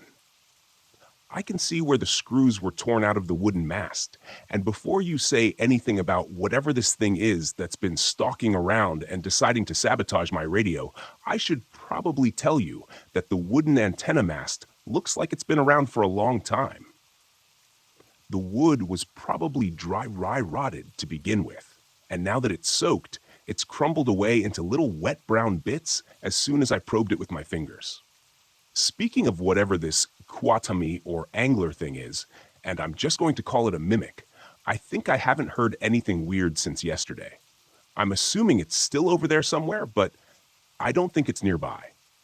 If it's still anywhere around here, it's probably somewhere over near Tower 12, or at least that's what makes the most sense to me anyways. Which brings me to my shiny new lunatic idea. My Jeep. It can't be more than a mile down the northern track, still sitting there in front of that fallen pine. I could probably get to it in less than an hour, even with this wet and muddy ground.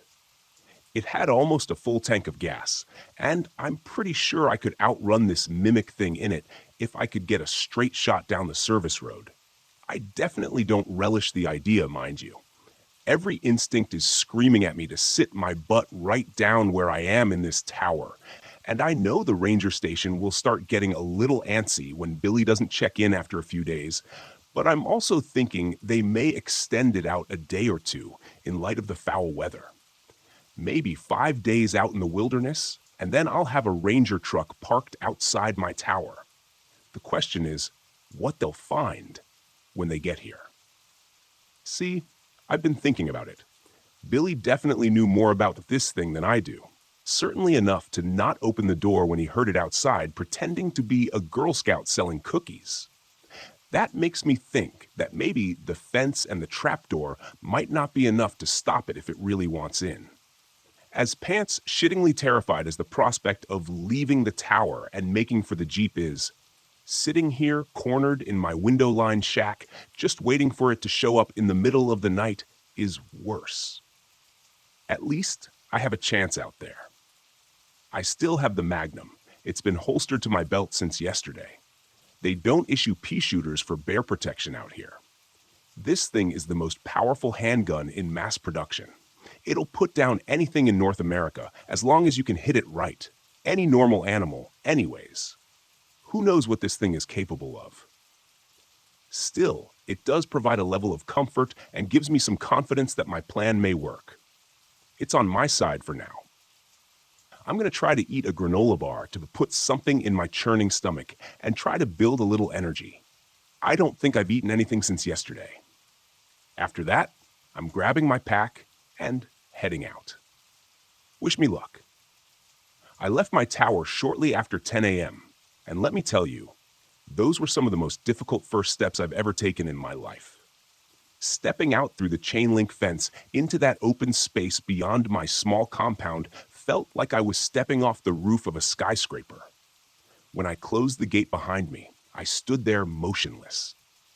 Must have been 5 minutes, frozen in place with my hand clenching the grip of my revolver that's holstered at my belt. Even with all the stress and anxiety swirling around in my head, I was amazed at how keen my senses seemed in that moment.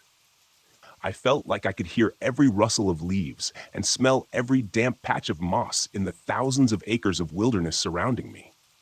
In that moment, I felt very small, very insignificant, trivial.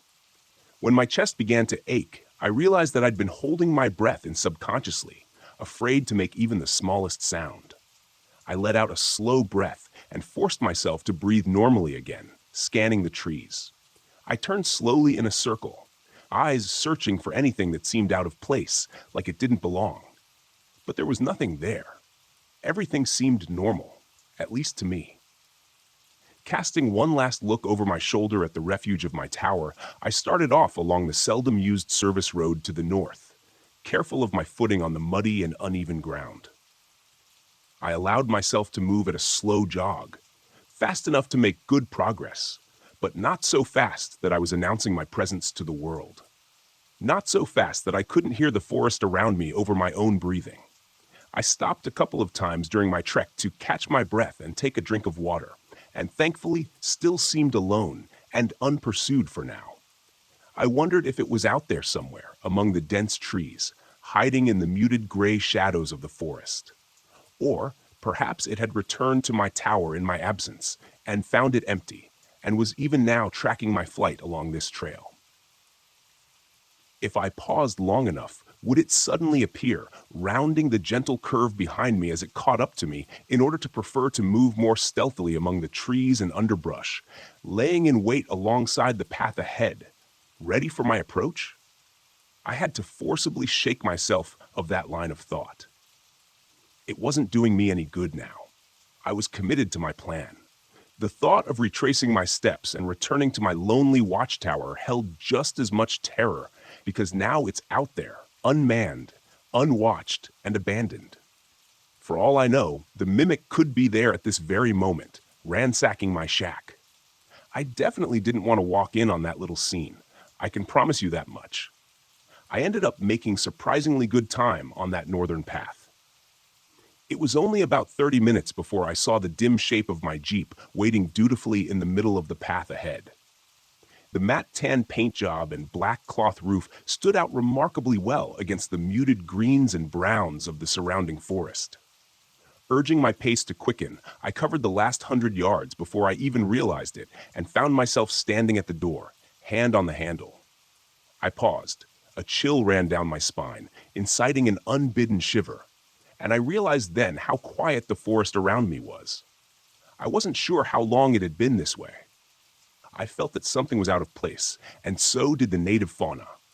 On any given day, the trees were alive with the sounds of wildlife. Squirrels and chipmunks chittered, insects buzzed, and 1,000 varieties of birds called and sang from the treetops. Not now, though. Now it was as if they had all left. It felt very alone in that moment, only not quite alone. Somewhere out there, in that sea of trees, something stalked. Something that didn't belong in the light of day. Something that didn't belong under the watchful eyes of Mother Nature. I was pretty sure she wouldn't have let something like the mimic evolve had it not been hidden in its underground realm.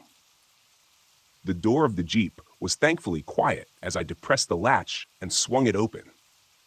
If this had been a horror movie, I'm sure an ear-splitting screech would have erupted from its hinges. But in real life, we tend to take care of these vehicles pretty well. In the best of times, they are the only convenient transportation for 20 miles or more. In times like this, though, it was likely the only thing that would save my sorry ass.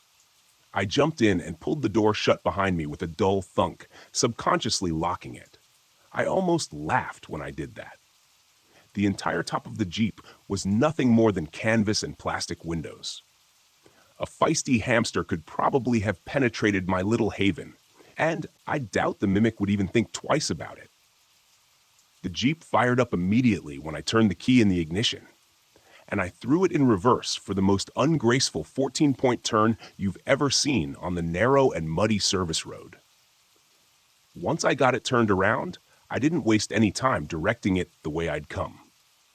The service road was really little more than an uneven and ill-maintained dirt trail, and was only ever used infrequently by the rangers and lookouts. As I'd previously mentioned, it was a rough ride, even for the heavy suspension of my trusty steed, so I had to keep it at a reasonable speed. The very last thing I needed was to snap an axle or bounce myself right off the road and into the trees. Considering the condition of the trail, with the fact that it constantly wound and curved as it progressed, it meant that even my best speed wasn't much faster than I could run on foot. That's okay. Once I got past my tower, the service road was generally better maintained and followed a more or less straight path. I'd be able to build some decent speed there and be out of the wilderness and standing at the ranger station in an hour or so. The abrupt appearance of my tower caused me to feather off the gas as I rounded the last curve from the northern track. I slowed to a crawl and squinted through the now dirty windshield. From here, everything looked exactly like I had left it. The gate still stood closed, and looking up, I could see the trapdoor also appeared shut. Maybe this thing hadn't returned. Hell, maybe this thing wasn't ever going to return. For all I knew, I was headed in the opposite direction. It's not like looking at a GPS on it or anything. It was at that moment that I nearly pissed myself when the radio, still clipped to my belt, squawked, and I heard probably the last thing I had ever expected to hear. "John, are you there?" The signal was pretty clear, but his voice sounded weak, strained. I almost didn't respond. I was frozen in indecision, clouding my mind. I didn't know what I could trust to be true, but I doubted that this mimic had read the radio manual and learned how to operate the handset. I snatched the handset from my shoulder and keyed the mic. "Billy? Holy? Is that you?" He answered me right away, and I thought I could hear relief in his tone, buried under his pained words. "John? Thank God. I was afraid you were gone." My eyes drifted to the trail leading past my tower toward the ranger station, toward safety. Another 5 minutes, and I would have been there. I got to my Jeep, and I was just about to haul ass for the ranger station when I replied, "What's your status?" There was a moment of silence, and I wondered briefly if he hadn't even heard me. But then he answered, "I'm not doing too hot, John. I'm in my tower, but that thing hurt me. I've lost a lot of blood, and I've been drifting in and out. I've patched myself up as best as I could. I stopped the bleeding for my leg." He frowned and closed his eyes for a moment, asking a question I was pretty sure I knew the answer to. "Are you able to get back to your Jeep?" I thought I heard a coughing bark of laughter before he answered. "I don't think so. Pretty banged up, man. What happened?" "Billy, son of a... It got into my tower, managed to get a shot off, but not before it got a jump on me. I took off before it did me in, so I think I hit it. I don't know where it is now, though. My tower is wide open, and it hasn't come back, so maybe it's dead." I doubted that. Things never work out that simply. "Are you stable, Billy? Can you be moved?" Another silence, and then he said, "I know what you're thinking, John. Just turn your Jeep around and haul ass to the ranger station. That's an order." I dropped my forehead to the steering wheel, closing my eyes and cursing. It would have been easier if Billy hadn't radioed me. I know it's selfish. I know I'm an idiot for even thinking it, but I could have been blissfully out of range if he'd only waited for 10 more minutes. Still, I put the throttle down and got the hell out of there. I could still race for the ranger station, have them mobilize a chopper to come back for Billy. But they were at least an hour away. Factor in the spin-up time for the helicopter, and you're talking more like an hour and a half before anyone gets to him. It didn't sound good. Something told me it was unlikely he'd last that amount of time. I could still turn left. I'd likely live. But could I live with myself knowing that I left Billy to die alone in his tower? What if our situations had been reversed? Sure, I might be saying the same words he was saying now, but in my heart, I'd be pleading for that voice on the radio to help me. I couldn't imagine being in his position, lying there, hurt, bleeding out, knowing that his safe haven was wide open and that thing was out there somewhere. Look, I know what you're going to say. I know. I know what you're probably saying already. Don't be a dumbass. This is exactly why everyone dies in a horror movie. I get it. Believe me. I get it. But this wasn't a movie. My friend was lying there, dying in his shack. If I could get to him and get him into the Jeep, we could both get out of there, leaving this twisted nightmare behind us. Billy, I'm headed your way. Get ready, because we're going to wrestle you down the stairs and into my Jeep as quickly as we can, I said, cranking the wheel to the right and taking the western trail with more speed than I should have. John, I gave you an order. Get out of here now. Despite the situation, I managed to start a grin as my rig bucked and bounced over the uneven trail. Billy, I'd like to take this opportunity to officially tender my resignation from the Fire Watch. Now shut your mouth and conserve your strength. I'll be there in 15 minutes. 15 minutes. Trying to be a pretty good guess, and before long, I skidded to a halt outside Tower 12, next to Billy's ride. I opened the door and stepped out into the quiet air, my handgun coming from its holster and held before me like some sort of shield. I took a quick moment to let my eyes roam over the surrounding woodlands for any sign of movement, before quickly jogging around my Jeep and toward the compound's entrance. I passed through an open doorway, taking note of the heavy chain-link gate that was lying twisted 15 feet inside the fence. Another dozen paces, and I was at the base of the stairs, craning my neck to make sure nothing was awaiting me above. I kept the mic on my shoulder and said in a low voice, "Billy, I'm outside your tower right now, heading up. For Christ's sake, don't shoot me." I turned the volume on the speaker down just in time for his response. "Damn it, John. I told you to leave." Despite his words, the gratitude and relief were clear in his tone. I started up the stairs, revolver still held at the ready as my other hand ran lightly up the railing. My eyes were drawn to the red-black spots staining the gray paint of the steel steps. I found even more of the viscous liquid on the railing as I continued my ascent. Blood, but not Billy's. God, I hope that thing is lying in the woods, breathing its last breath. He definitely hit it, but I had no way of telling how seriously it was hurt. In a human, red blood indicated an arterial bleed, which was typically a fairly significant injury. With this thing, who knew what black-red meant? I climbed the rest of the stairs around the tower and stopped just below the open trapdoor. "Billy?" I called cautiously. A pause, then came his reply, shaky and with a wheezing sound I didn't like at all. "How do I know it's you? Say something I couldn't have heard you say before." "I have always admired and respected you," I answered without hesitation. He said under his breath, "Come on up." I took another couple of steps, cautiously poking my head through the trapdoor. Billy was sitting upright, more or less, resting his back against the doorframe of his shack and aiming his own handgun generally in my direction.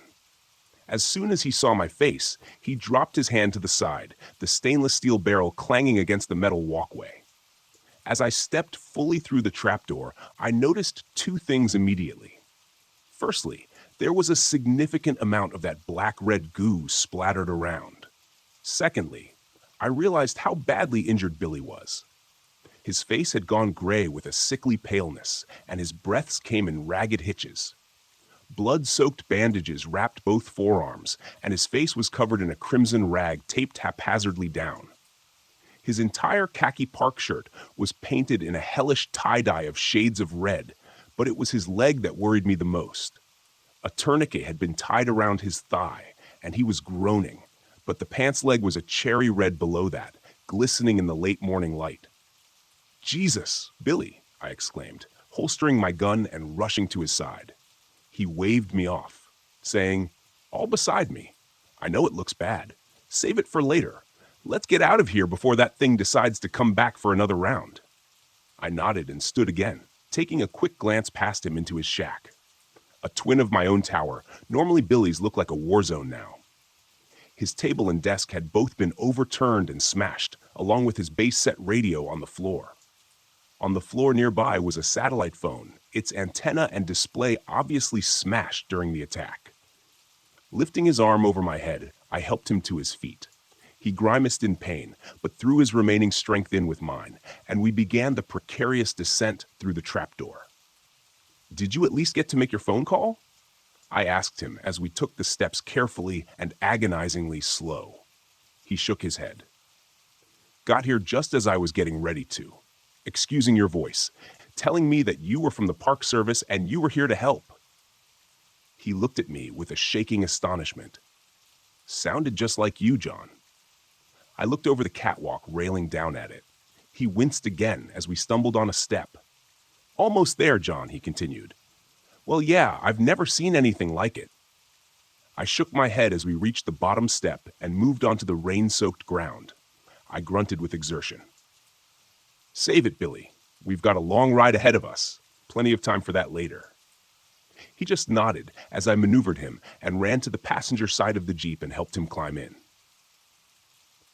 Once he was in, I hurried back around to the driver's side door, got in, started the engine, and pulled the door closed behind me. Throwing it into reverse, I felt the wheels break loose as I stepped on the gas with a bit too much enthusiasm. I swung the 4x4 around and put it into drive, pointing it back toward my tower and beyond. Safety. I only had a heartbeat's warning from Billy before I saw it barreling from the underbrush at us. It threw itself, a great mass, crashing into the side of the Jeep, and Billy scrambled to get away from it, damn near climbing over the center console in the process and knocking my hands off the wheel. In a panic, the Jeep swung wildly left, and I stomped down on the brakes to avoid slamming into the trees. One of the front wheels dipped off the road, and the steel bumper crashed through a small cluster of oak saplings, halting us abruptly. The engine stalled, and everything went silent in that moment as we froze.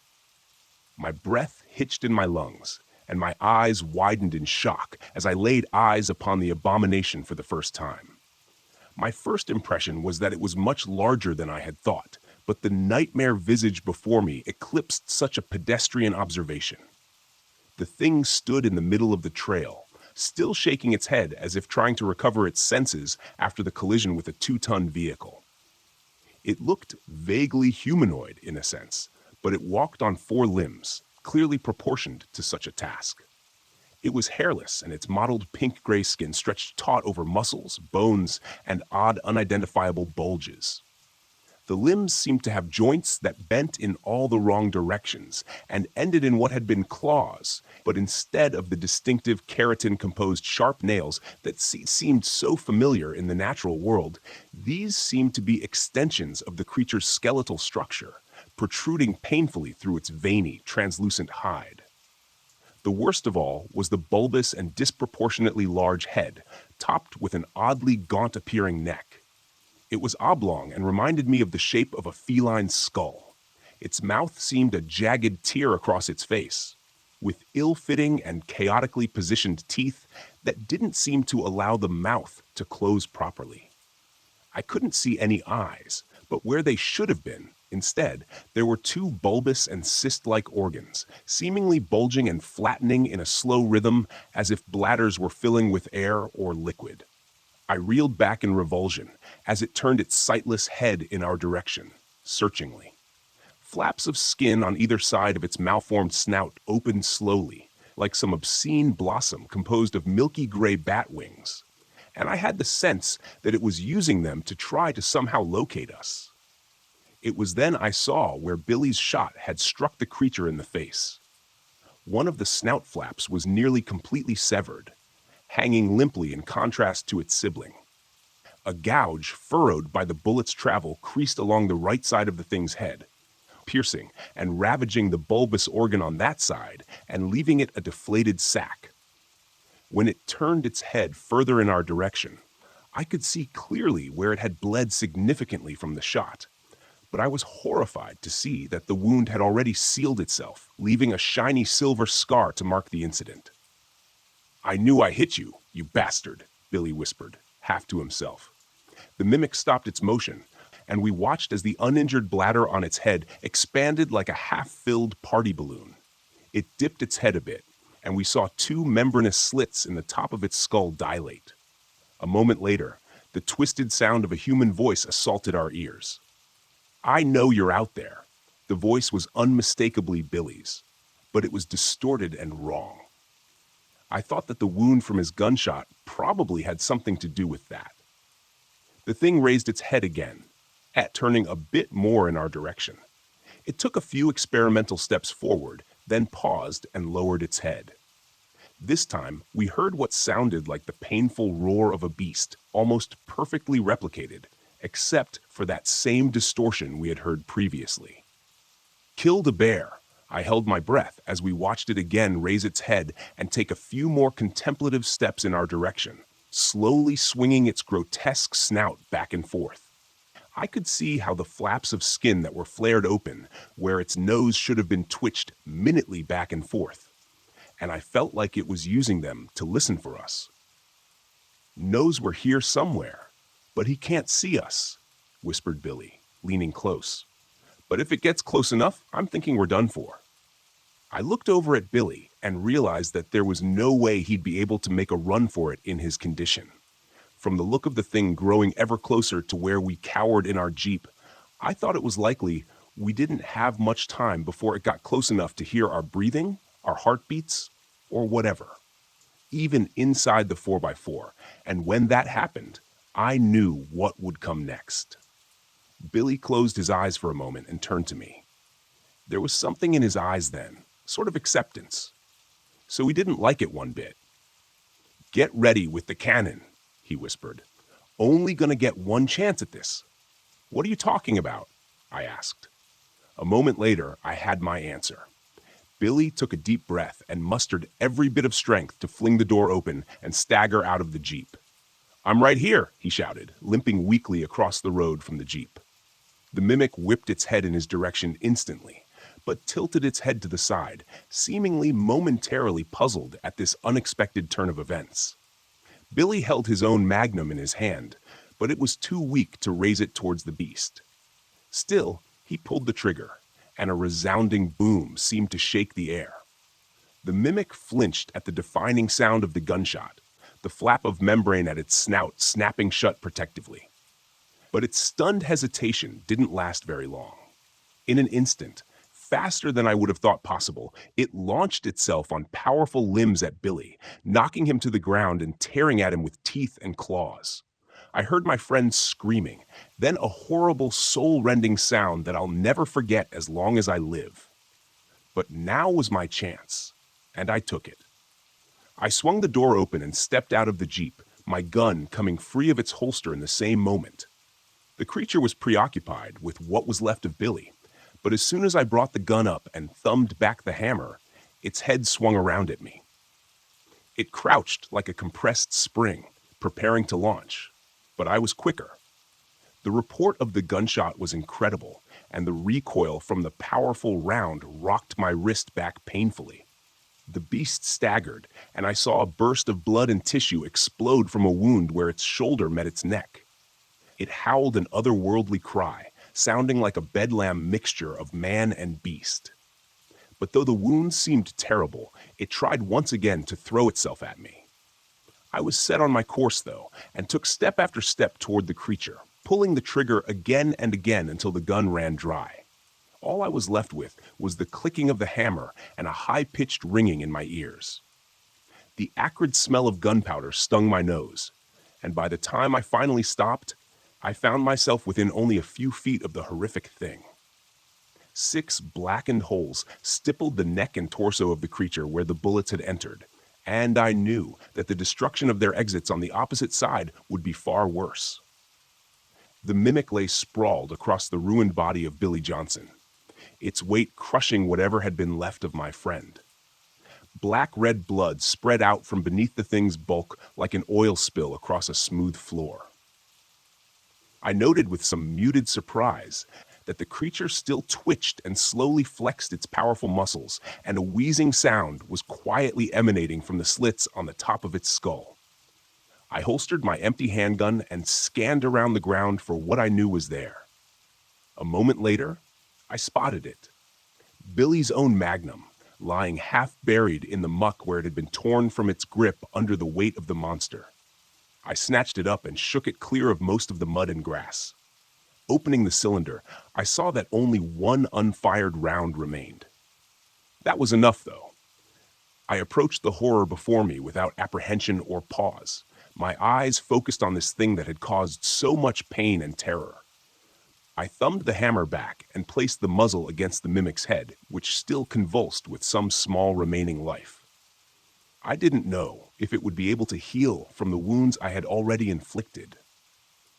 Logic told me it was unlikely, but the silvery scar I'd seen from Billy's previous encounter caused me to question everything I thought was possible.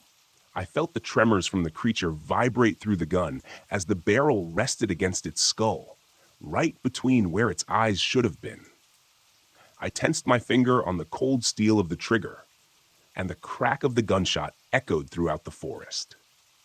It was done. But even as I walked back numbly to the Jeep and restarted the engine, I wondered if that was true. I thought back to the journal I'd read, written more than 130 years before, and how it alluded to the tales of this creature going back long before then. As I drove the Jeep along the rough and winding service road, I wondered at the possibility that what we encountered was the only one of its kind. That the same beast had somehow terrorized cultures separated from each other by great time and distance, spawning the legends that the author of the journal and his companions pursued. It didn't seem likely. And now the door was open.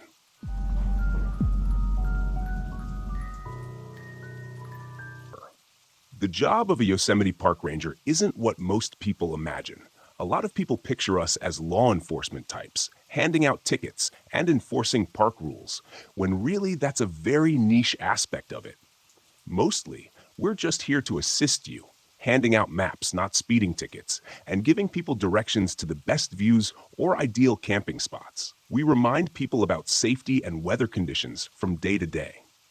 But the main thing we do, and this is more vital than people realize, is that we're just here in case anyone gets lost or hurt. We deal with a lot of belligerent people who like to think the park is their personal playground, where they can do whatever they want. It's my job to remind them to follow the rules, to dispose of their trash properly, to pick up after their dog, and to clip its leash back on while walking the trails. Some people take this as a personal assault on their freedoms, when really, I'm just looking out for the safety of the other visitors, like cyclists and horseback riders who share the paths. Dogs can be unpredictable and can misbehave on trails, and we have to look out for everyone, not just them. Still, I don't get a lot of positive feedback for enforcing these rules. Nobody likes to be told what to do. Trust me, I get it. Every once in a while, though, something interesting happens to break up the boredom and monotony of the job. Last summer, I was walking around at night, doing a patrol of the campgrounds, when I saw something rustling around in the bushes. A guy came crawling out, dressed in a furry dog costume. I asked him if he was okay, and he just barked at me and crawled away in the opposite direction. A little while after that, I saw him chasing another person on all fours, someone dressed as a Catwoman, who went scampering away and hid in a camper van, laughing excitedly and making purring sounds. She licked the dirt from her fur pants with a long tongue. When she saw me watching, she clawed the air in front of her face, hissing territorially. It's not how I would choose to spend my Friday nights, but I'm not one to judge. By far the most interesting thing which has ever happened to me at Yosemite occurred last summer. It wasn't just interesting, it was utterly terrifying. Every night when I fall asleep, I have nightmares about that day. Every time I close my eyes, I picture those dark tunnels in the rock face. It all started when someone called in a report saying they were on Cathedral Lake Trail when their brother went missing. The pair had been out hiking and got separated somehow. At first, I thought it was just a routine mishap. People go missing in Yosemite all the time. It's no big deal in most cases, since usually the missing parties are found quickly enough. More than half the time, alcohol is involved, and I have to remind people to pace themselves if they want to indulge while camping or hiking. But every once in a while, those missing people don't turn up, and we have to dispatch much larger search parties. In this case, I went in on my own first, heading to where the man had called us from. I drove in on an ATV, since it was a 16-mile round trip. When I got there, the guy looked frantic. He ran over to me and started speaking way too fast to understand. I told him to slow down and just give me the facts. It's important to stay calm in these types of situations. Okay, I said, taking a deep breath and letting it out. He started talking again, a little bit slower this time. We were walking on the trail. He was right beside me. Then I turned to look at the lake, and when I looked back, he's just gone. Just gone. I tried to get a sense of whether the man had been drinking or doing drugs. It's not that I'm trying to assume the worst in people, but we have to think of these things. The simplest explanation is usually the right one, after all. It was much easier to imagine the two brothers taking sips of a Mickey and one of them getting separated and lost than to imagine one of them being abducted by aliens or taken in a very selective rapture. All right, slow down for a second. Take some deep breaths. What's your name? Let's start with that. Greg, he said, his face turning a shade less purple as he began to inhale air with trembling breaths. In and out. Okay, Greg. I took out my notepad, jotting this down along with his last name, which I'll leave out for the sake of privacy.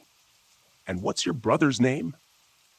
Dave, he said, sniffling as if he'd been crying recently. And where's the last place you saw your brother? Let's retrace your steps. He started protesting, saying that wasn't going to help, but I convinced him we had to at least try.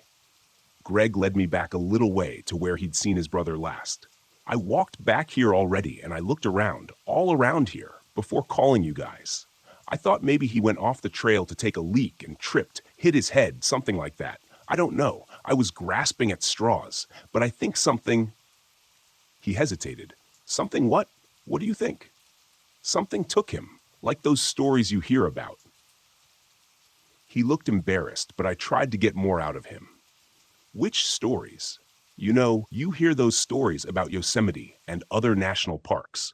I'm sure you've heard about them, even if you're not in on the conspiracy. Stories where people go missing like this, and it makes no sense. Someone turns their back for a second, and their son, or their sister, or whoever, is just gone, disappeared. Like Dave. I saw it on YouTube. Uh-huh, I replied, not sure what corner of the internet this guy had been visiting. Well, that doesn't happen around here, okay? I can assure you. Let's just keep looking. I'm sure he'll turn up. But the longer we looked, the less we found. It really did seem like the man's brother had just vanished.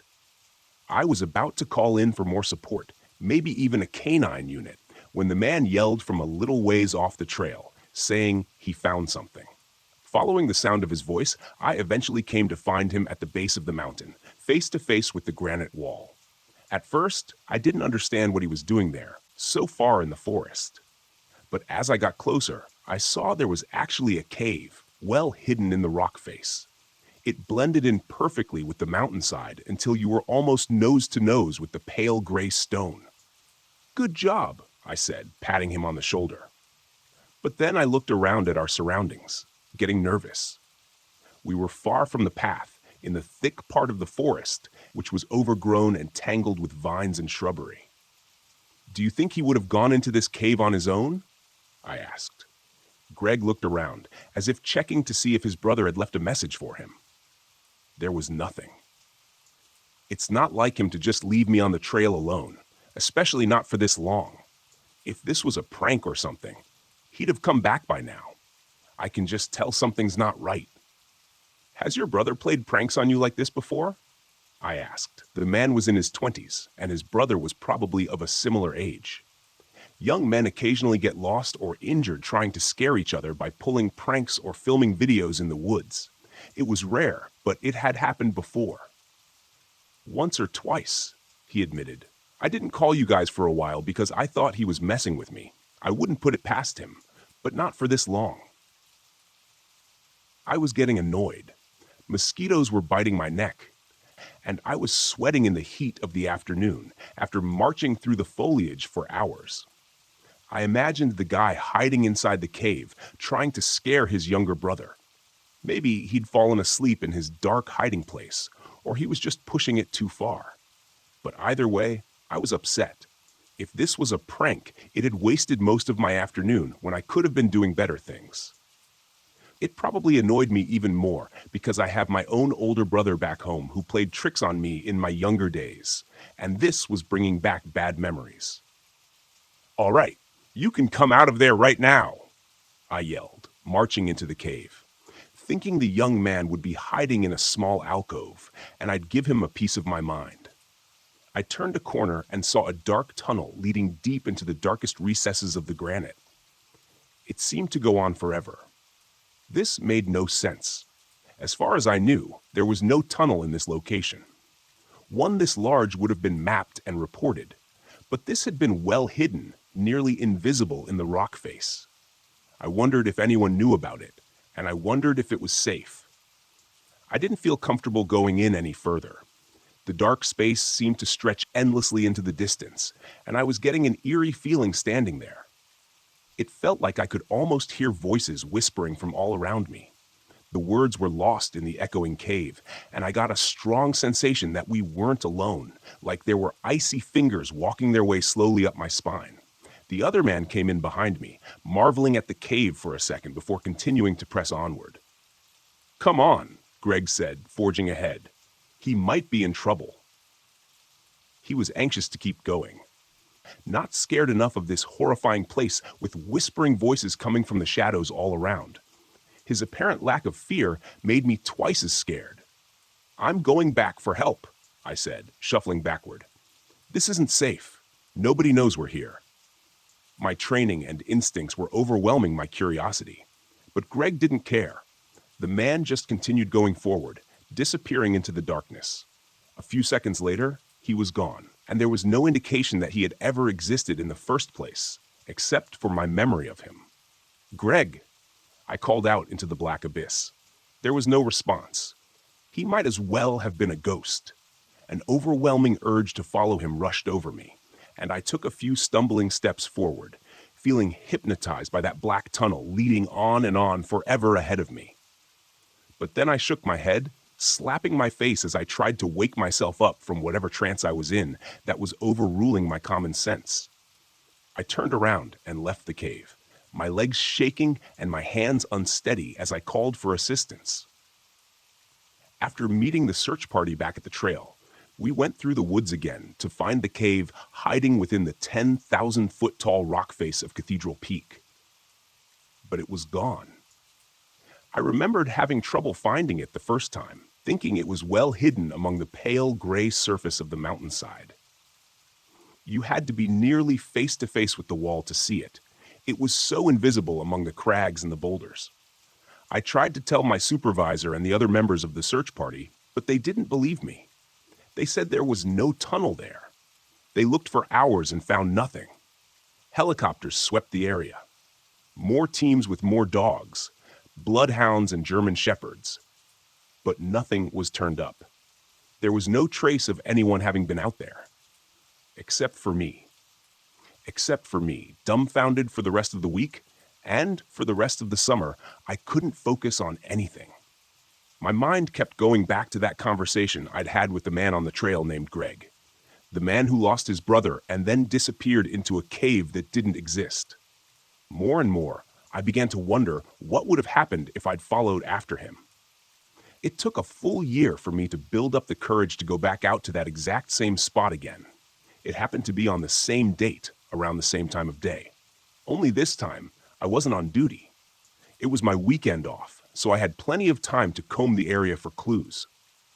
My backpack was full of provisions, and I had enough to last for a night or two in the woods. Maybe longer, if necessary. Somehow, I knew. I just had a feeling. If I went back on that day and at that time, it would be there, the cave that didn't exist. Cathedral Peak loomed above me, getting larger as I made my way through the forest, moving toward it.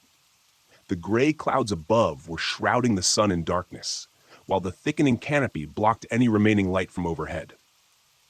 A chill ran through me, causing me to shiver involuntarily as I laid my eyes on the black hole in the rock face, so plain, clear to see now. Taking a step forward, I found myself standing right in front of it, and I reached out my hands to feel the outline of the entryway, as if to confirm it was real. I took a deep breath, like a diver about to submerge, and went inside. The air was cold and damp, with a strange coppery smell. My flashlight was on my belt, and I grabbed it, but decided not to turn it on. I was getting a strange feeling, like I was in an unsafe place and needed to stay silent, hidden. There was a sound coming from up ahead. I couldn't place it. It was like a slurping, chewing sound, like someone tearing meat from bones with their teeth.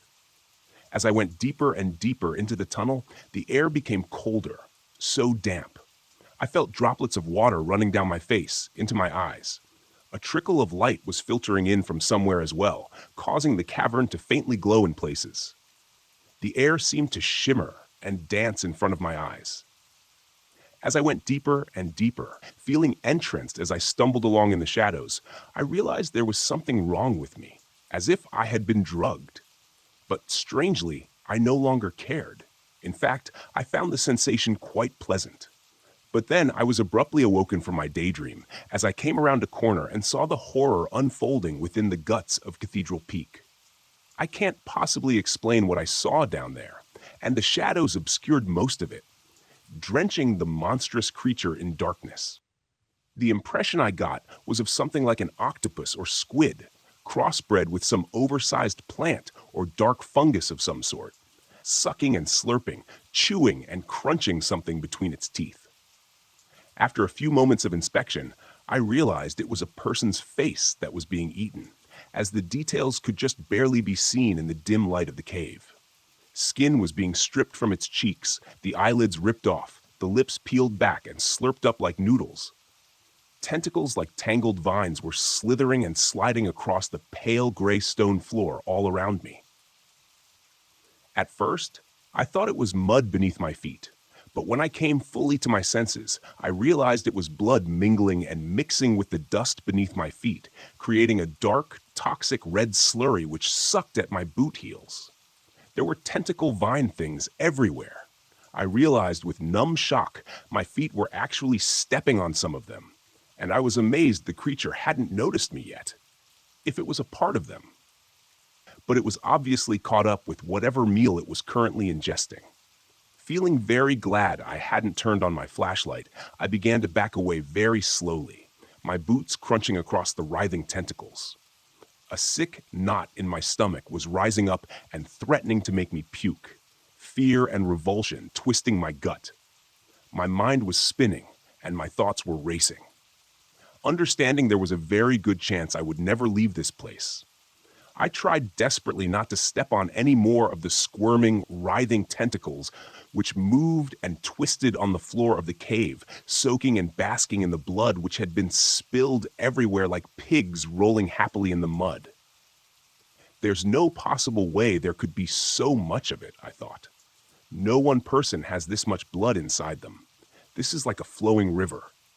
And then I saw the others. They were hanging, suspended from the ceiling, from the walls, from everywhere, amidst the purple vine tentacles. They breathed in and out, still being kept alive, but just barely.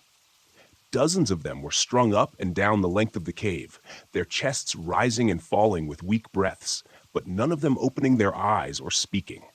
It was like they were sleeping.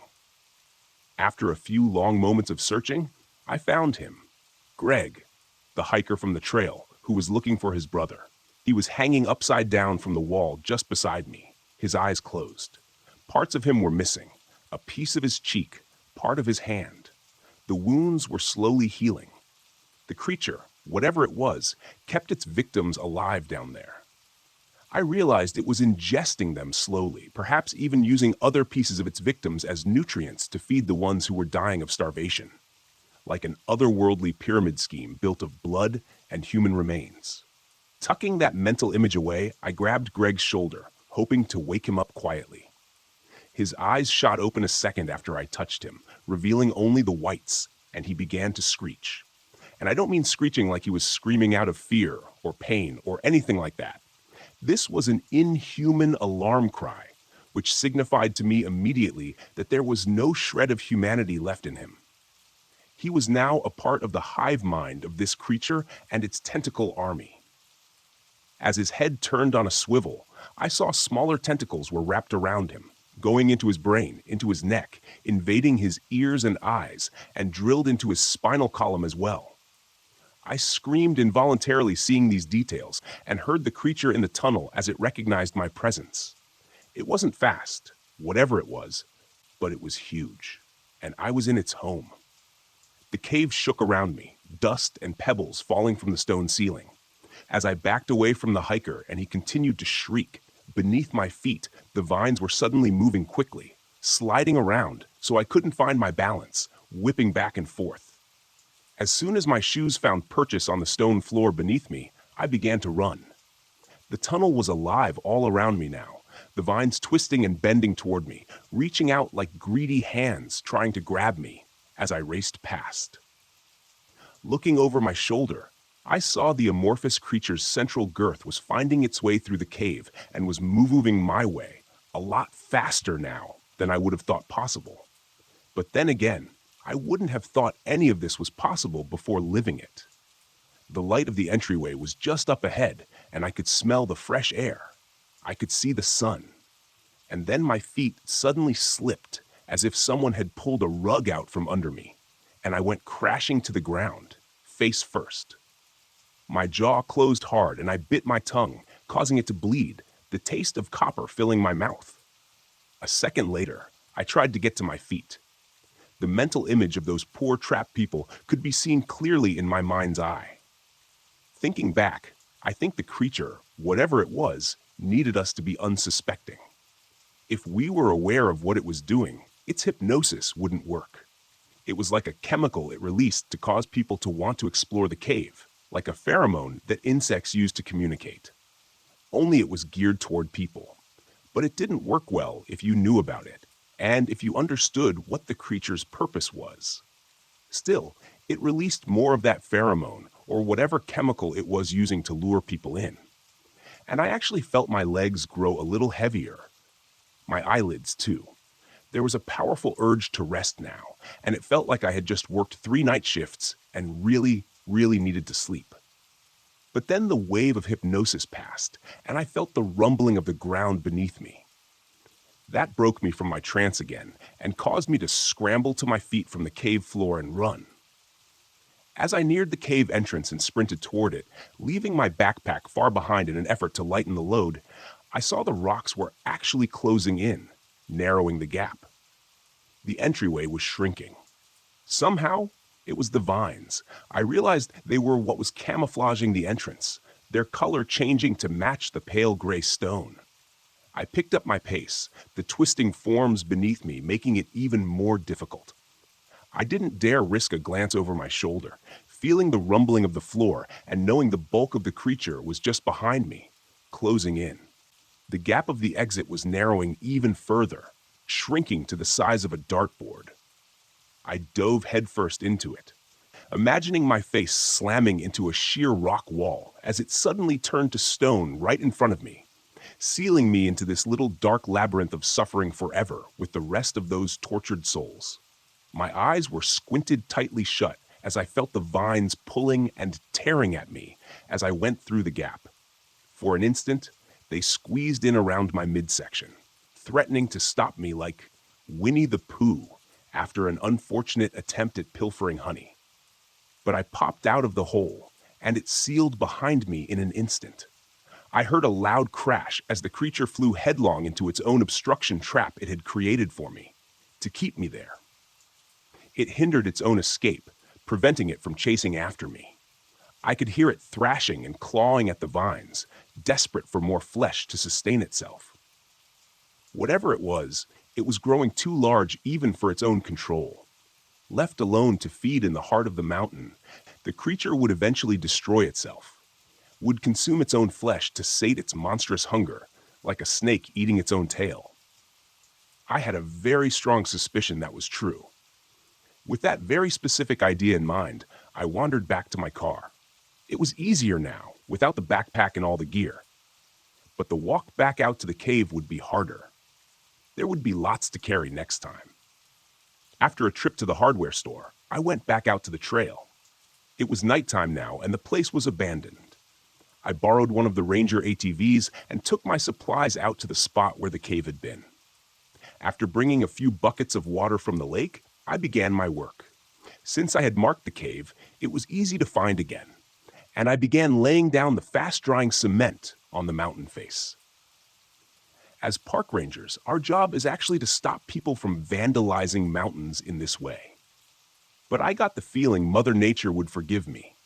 It was my job to protect this place, after all, to protect the people who visited here. And nothing could protect people from this thing. It was best to seal it away forever, to let it slowly consume itself. Without a fresh supply of hikers, it would eventually run out of calories. It would eventually expire. It was only a matter of time. The vine tentacles squirmed beneath the layer of cement, groggily reaching out for me, trying to pull me in. I grabbed the trowel and slopped another thick coating of cement on top of them, and watched as it rapidly began to dry.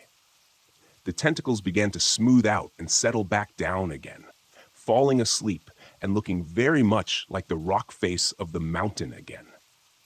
That inhuman shriek could be heard from inside again, much louder this time, as if all the hikers the creature had abducted had woken up at the same instant, for just a second, and realized their predicament.